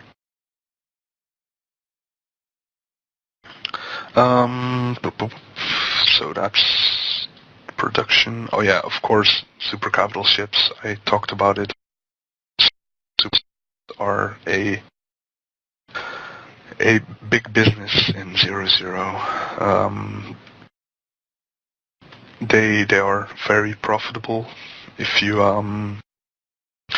manage to make one super capital, you're kind of in for the rest of your EVE career, because if you sell one, you can make two, and if you sell those two, you can make four, and without investing extra money. So it's the initial investment is huge, because, like I said, you need all the blueprints, but the profit is huge as well. Like I said, for supercarriers, it's about 10 bill profit a ship. For Titans, it's about 35 bill profit per ship. Another way of making money, it's not the most popular way of making money, because generally you will loot some modules if you're lucky. You'll get a nice module out of it, you'll make some profit. But if you do PvP only, which is pretty much what I do at the moment, you will loot just enough to pay for your PvP losses. So that's not really a money maker. And the last one would be moon mining. Most of the rare moons are located in 0.0. Not all of them. There are some Dispro and Prom moons in Nullsec as well. But as far as I know, they are all in hands of I think Pandemic Legion still has some IT, Goons still have some R64s, AAA has some in Nullsec, so the Nullsec moons are mostly taken up by the large alliances as well. The new moneymaker since Dominion, in case you didn't know, in Dominion there was a shift in production requirements for certain minerals. The goal was to make the high-end moons, the R64 moons, less profitable, and to make the mid-end moons more popular, because there were more of them, so more people would get a profit out of moon minerals. It didn't really work out too well. Way that high-end minerals are indeed now worth quite a lot less, but moons like technecium moons are now worth a lot more than they were before Dominion, and since there is a crapload of technecium moons, the difference is almost zero for an alliance. So alliances that used to have R64 moons and a lot of Technetium moons now have the same income, pretty much.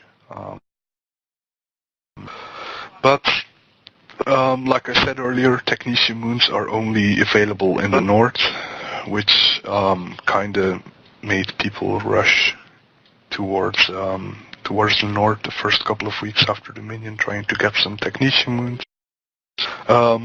It kind of stabilized. 2 or 3 Technetium moons that are not under NC control at the moment.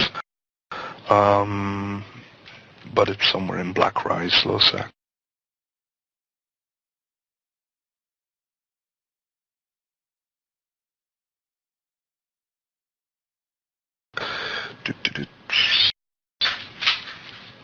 Are there trading hubs in MM space like Heck, Rens, Cheetah? If so, how can you identify them?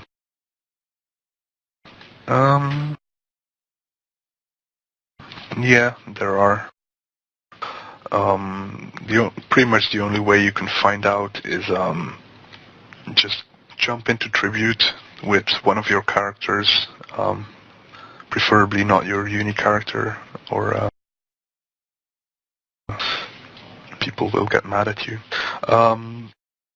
But just mark and see where most of the stuff is being sold.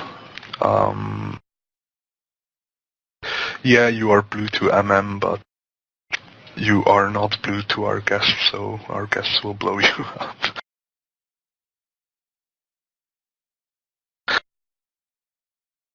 Let's see. Any questions so far apart from that? Ooh.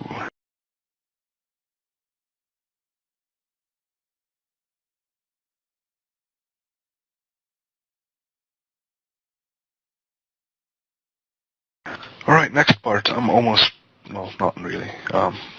Probably about another 20 minutes. Next part, changes in sovereignty warfare. Before Dominion, the system of sovereignty was a number of moons in a system. The alliance that owned most of the moons in that system owned the system. Stations were always invulnerable until the Sov was either neutral or disputed, whatever you want to call it, that there was one timer per POS. So pretty much all you had to do was reinforce all POSs in the system and kill at least half of them, replace them by your own towers. It kind of sounds boring. It kind of was boring. I'm not really sure yet if the new system is a lot more fun. It's a lot more complicated. That's what counts, I guess. Alright, after Dominion, use sovereignty modules. I'll link some. Give me a sec.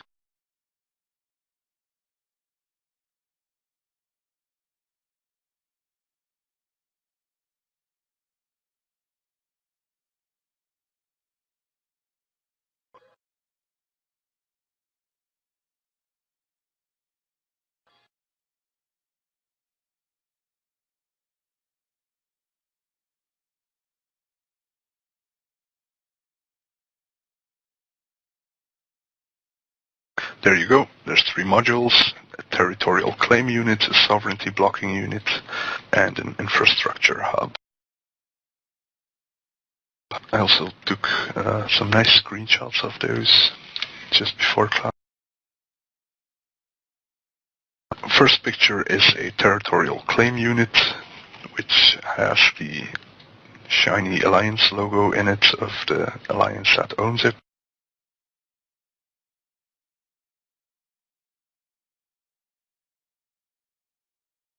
It's actually quite small. You can see my ship there. That's a cruiser-sized ship, if you want to do some comparison. So it's not really big. You can put them on posses as well, but for some reason, CCP decided to drop them on planets when they did the patch. Next one is the iHub. Next screenshot is of the iHub. If you load that, you will see that it is a lot bigger. The TCU is actually quite small, I think. Let me check. Yeah, volume is 5,000, so you can fit it in a blockade runner or something like that. An infrastructure hub is a lot bigger, and you need a freighter to move that into a system. Doesn't even fit in a jump freighter. So it's quite hard to get those into your space if you're living somewhere in a dead end.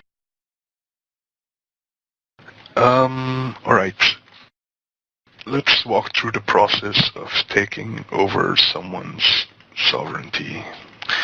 The first step is you have to drop sovereignty blockade units on 50% of the gates plus one gate, in case you have an odd number of gates. So if you have 2 gates, you have to drop 2 soft blockers. If you have 3 gates in a system, you have to drop 2 soft blockers as well on 2 of the gates. If you have 4 gates, you have to use 3 soft blockers, stuff like that. Soft blockers are vulnerable for 3 hours while online. So that means the alliance that owns the system you are dropping your soft blockers in can't shoot your soft blockers for 3 hours. Your only option is to babysit them for 3 hours. If they don't show up, you have a really boring op. After 3 hours, your soft blockers become vulnerable, and the infrastructure hub becomes vulnerable. Also, if there's an outpost also becomes vulnerable. There's 2 sides in this. There's the side of the attackers, the side of the defenders. The attackers have to reinforce the iHub. They have to shoot it to 20% shields. They have about roughly the same hit points as a large POS, so it also takes quite a while to shoot them. So if they reinforce, the attackers reinforce iHub or an outpost into shields, you get a first timer, and your soft blockers become invulnerable. The defenders on their side, if the 3 hours are up, they have to try and destroy your soft blockers before the iHub or outpost gets reinforced, or they have to repair the iHub and outpost. Third step is when the iHub or the outpost. Outpost, station, system, thing you can dock. Outpost.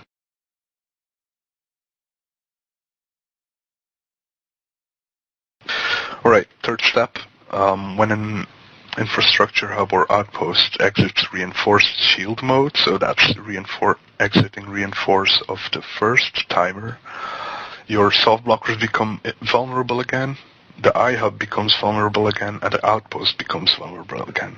So the attackers now have to reinforce your iHub or outpost a second time, which means they have to shoot it to 20% armor this time.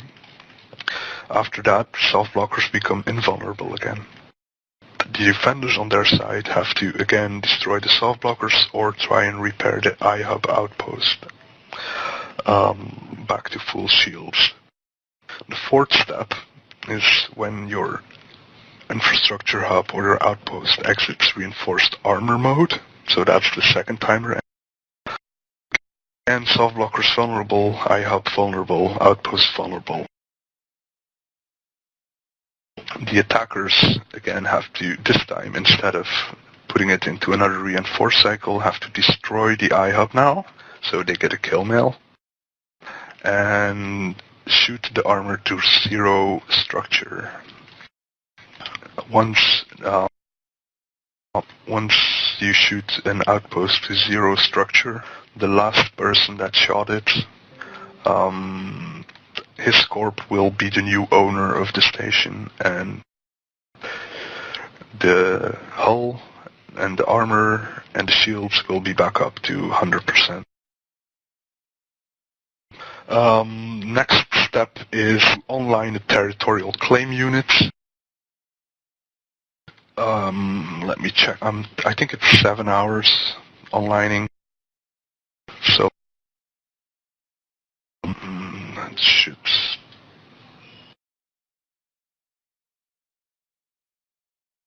Onlining delay 28,800 seconds.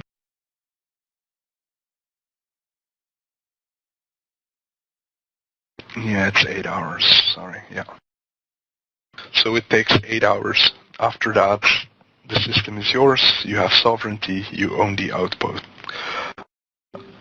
This process can take, depending on the reinforcement timers, up to a full week, and that is for one system. So I'm not sure if it's better. It basically ends in one side of the people blobbing the other side, which means stuffing that many you can into one system to prevent the others from even trying to jump into the system. Because with the current lag issues in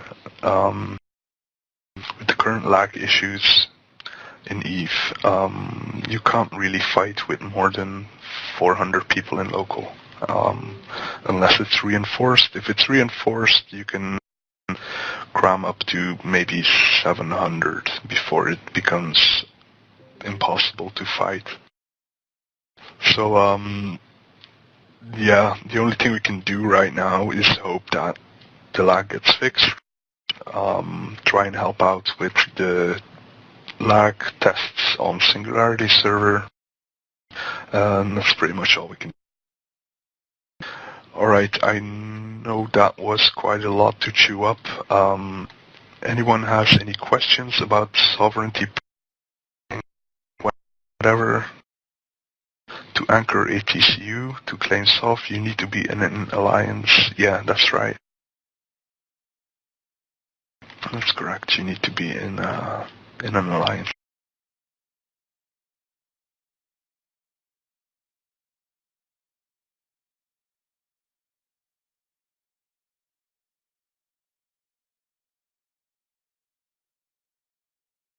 How hard is it to destroy the SB?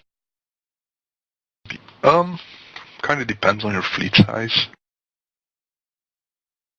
The SBU has 10 million shield HP, 1 million structure HP. There's some armor as well, I think. 10 million armor. 10 million armor as well. So it's 21 million hit points, and I think it's 50% resists across. So that's 15, 30, 31 million hit points. So if you have a reasonable fleet, let's say 100 battleships, let's say they do 1,000 DPS each to make it easy. You will need about 20 minutes to kill it. No, that's wrong, but it's going to take you still quite a bit. But by that time, if you have to destroy quite a lot of them, you will start getting ammo issues as well. So that's all stuff that needs to be sorted out with logistics and things like that. Soft warfare is really a long process now. We haven't really had any good examples on large scale, I mean, because when IT took over Fountain and Delve, they didn't really have to put up a lot of fight for them. Goons and PL basically just left. The only really good one I know of is when Triumvirate took T-2 in Pure Blind. That was really well done, and it took him about a week to get it, and it took us about 5-6 days to get it back after a couple of weeks as well. It's really more complicated now to get it done. It's a bit of luck with the timers. It depends on a lot of factors. When Red Alliance started in Geminate, we on trying to take over a station system. We did not resist for the entire week, but on the last reinforcement timer, we dropped a crap load of people into the system to make it unplayable for them. We destroyed the SBUs, and we basically destroyed an entire week's worth of work from the Alliance. So I'm not really sure what system is better now, the old system or the new one, but you have to put a lot more effort in the new one anyway. What are reinforced nodes? How do they influence soft battles? A reinforced node is a node that is put on a different server, I believe. It gets its own dedicated server, so the server can handle more people on it. So the server can, the system can support more actions, more people in it, more movements, things like that. And how do they influence soft battles? If you don't petition for a reinforced node when one of your iHubs or something comes out of reinforced, you will have a hard time fighting for it. Lag will probably be unplayable. The way it works is one of the directors in a corp has to fill in a form on the EVE Online forums, and you have to fill in the number of people you expect to be there, which is you have to give the system name, and then during downtime, the CCP employees generally reinforce your system. So you always have to do it at least one downtime before you need the system, actually.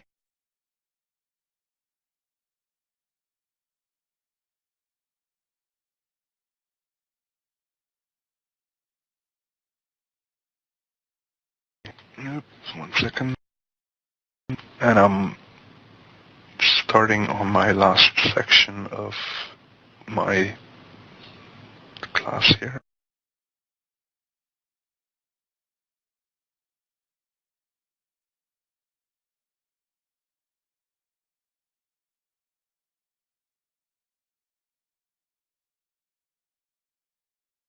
Right, no more questions about sovereignty.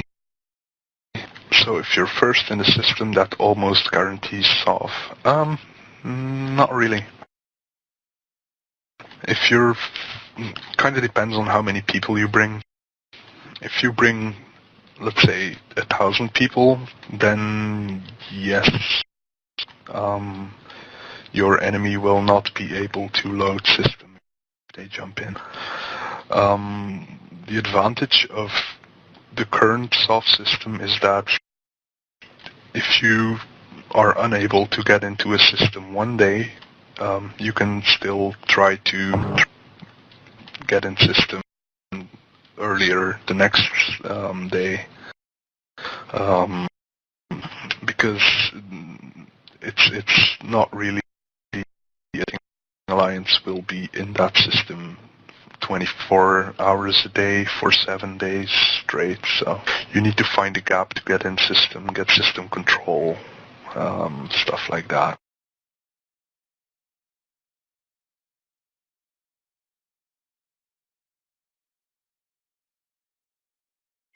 What was that battle between Atlas and Other Corp where the other side lost most of their massive fleet simply because they couldn't load grid?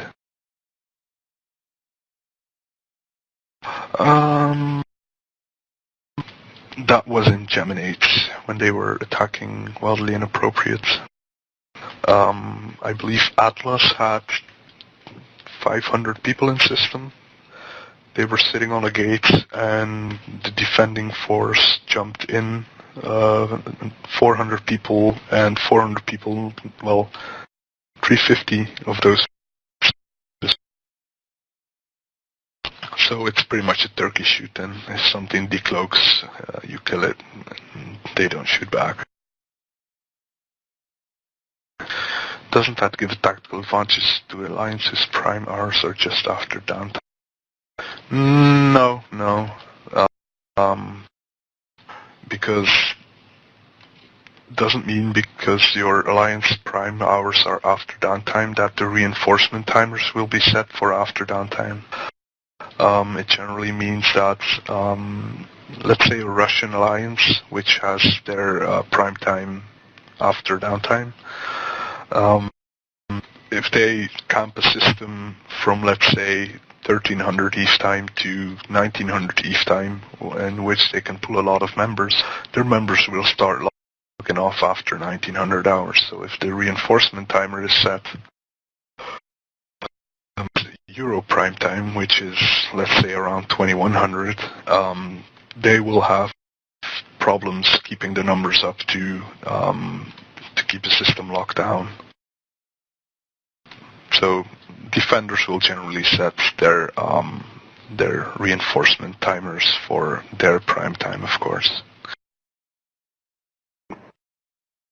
Alright, last part. Changes in capital and supercapital usage. Before Dominion, there was a thing called Area of Effect Doomsday. That was a relatively low damage smart bomb, huge smart bomb. It had a 250 kilometer range.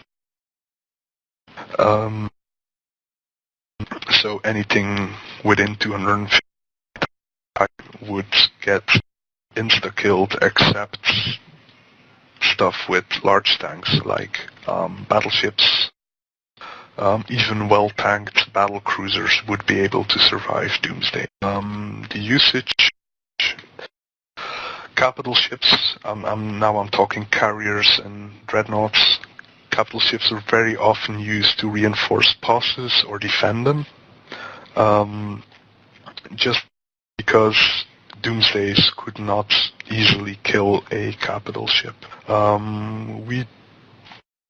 We killed a carrier in Delve last year with Titans only, and I believe it took about 26 Doomsdays to blow up a carrier. So the damage was not really threatening to capital ships. If we look at which called super carriers. They used to have low effective hit points, and they used to be able to deploy 20 fighters, which is 2000 DPS. They were really expensive. They were 11 billion production costs, so they were more expensive than they are now. And Titans used to be blob wreckers. Used to be nano-fitted. What used to happen is, if you were in a battleship fleet, let's say you have 200 battleships on a gate, they would warp in some people onto you, you would start shooting them, you were aggressed, you could not jump out, and suddenly Sino goes up, 3 Titans Sino in, Doomsday, and get out. Your entire fleet gets wiped out, and it's pretty much the end of the day for your fleet.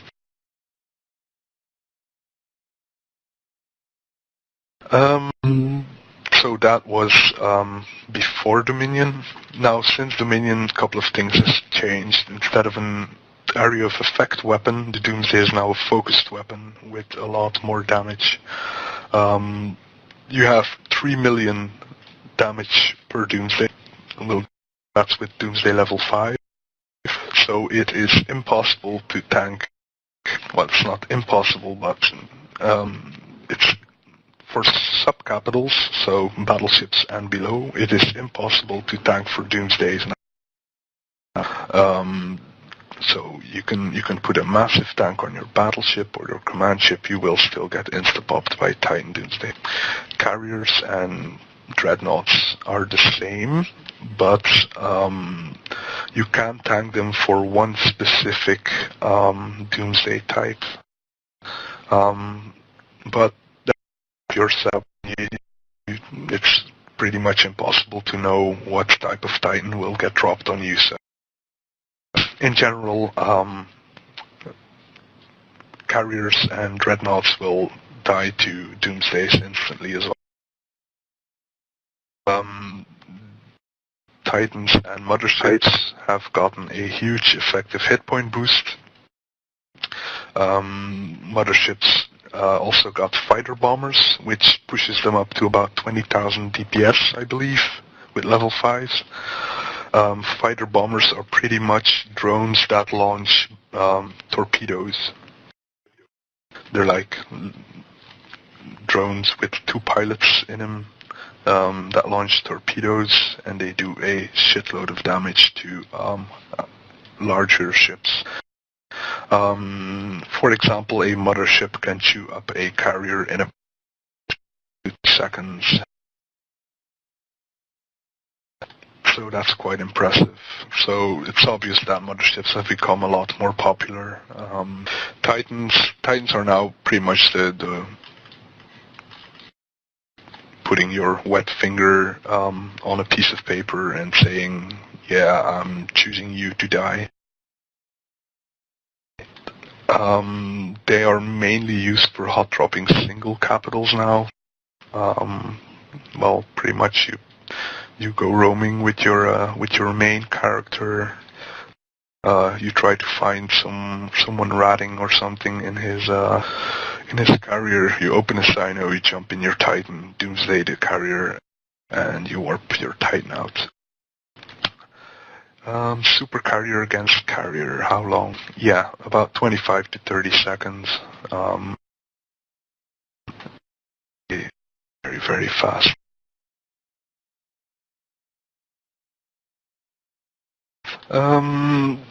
Titans used to be used per 2 or 3 before Dominion, and since Dominion, if you call for Titan fleets, we generally get about 10 to 15, sometimes even more. What makes a super carrier so much better than the carrier? Carrier can launch 10 drones, super carrier can launch 20 drones. Carrier cannot use fighter bombers, and the effective hit points on a super carrier are about 10 to 15 times as much as a regular carrier.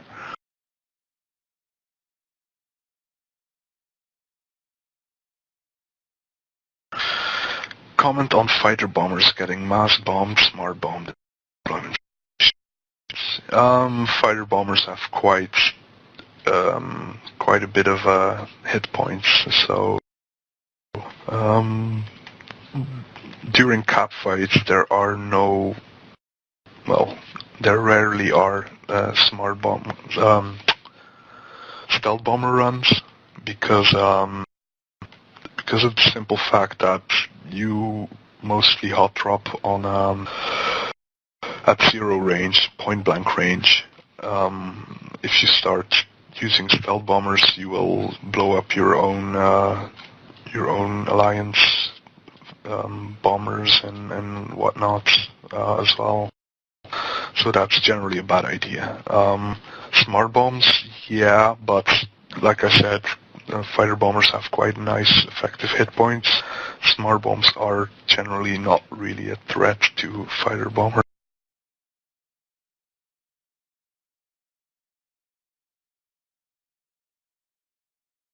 Alright, let's see, I think that's about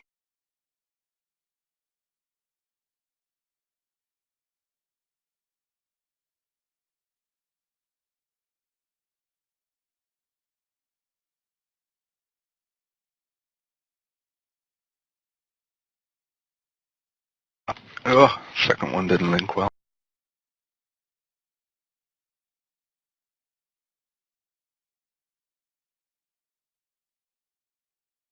That's the use of supercaps in the Dominion. There's really super capital blobs now.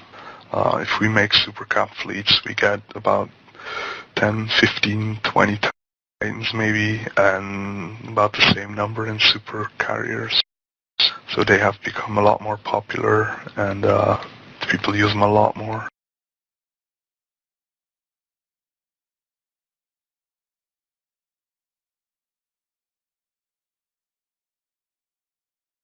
Are there any infamous 0-0 players FCs?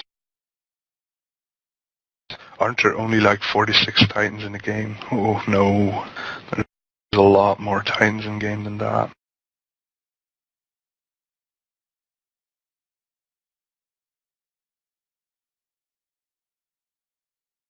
If you check that list, that has a list of about I would say 70% of the active Titans. That Titan Watch thingy.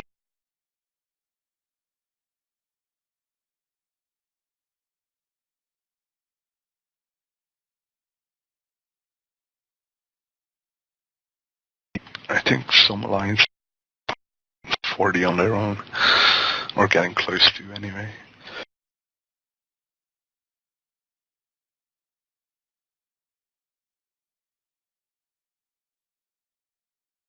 I don't know how many of those we make.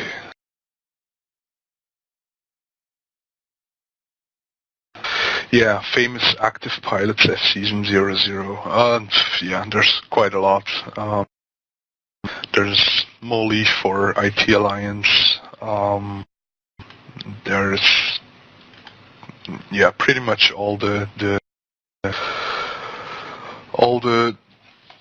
alliance leaders of the big alliances are pretty famous in EVE. Like the alliance leader of AAA, Atlas, stuff like that. I can't really name them all, but yeah, there's quite a lot.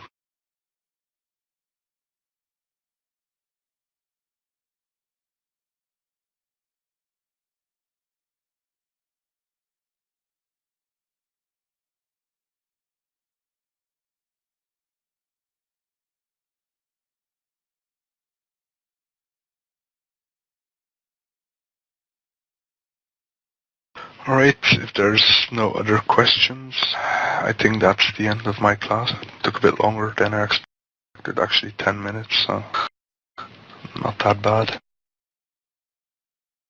And thank you all for sticking up with me, and hope you learned something.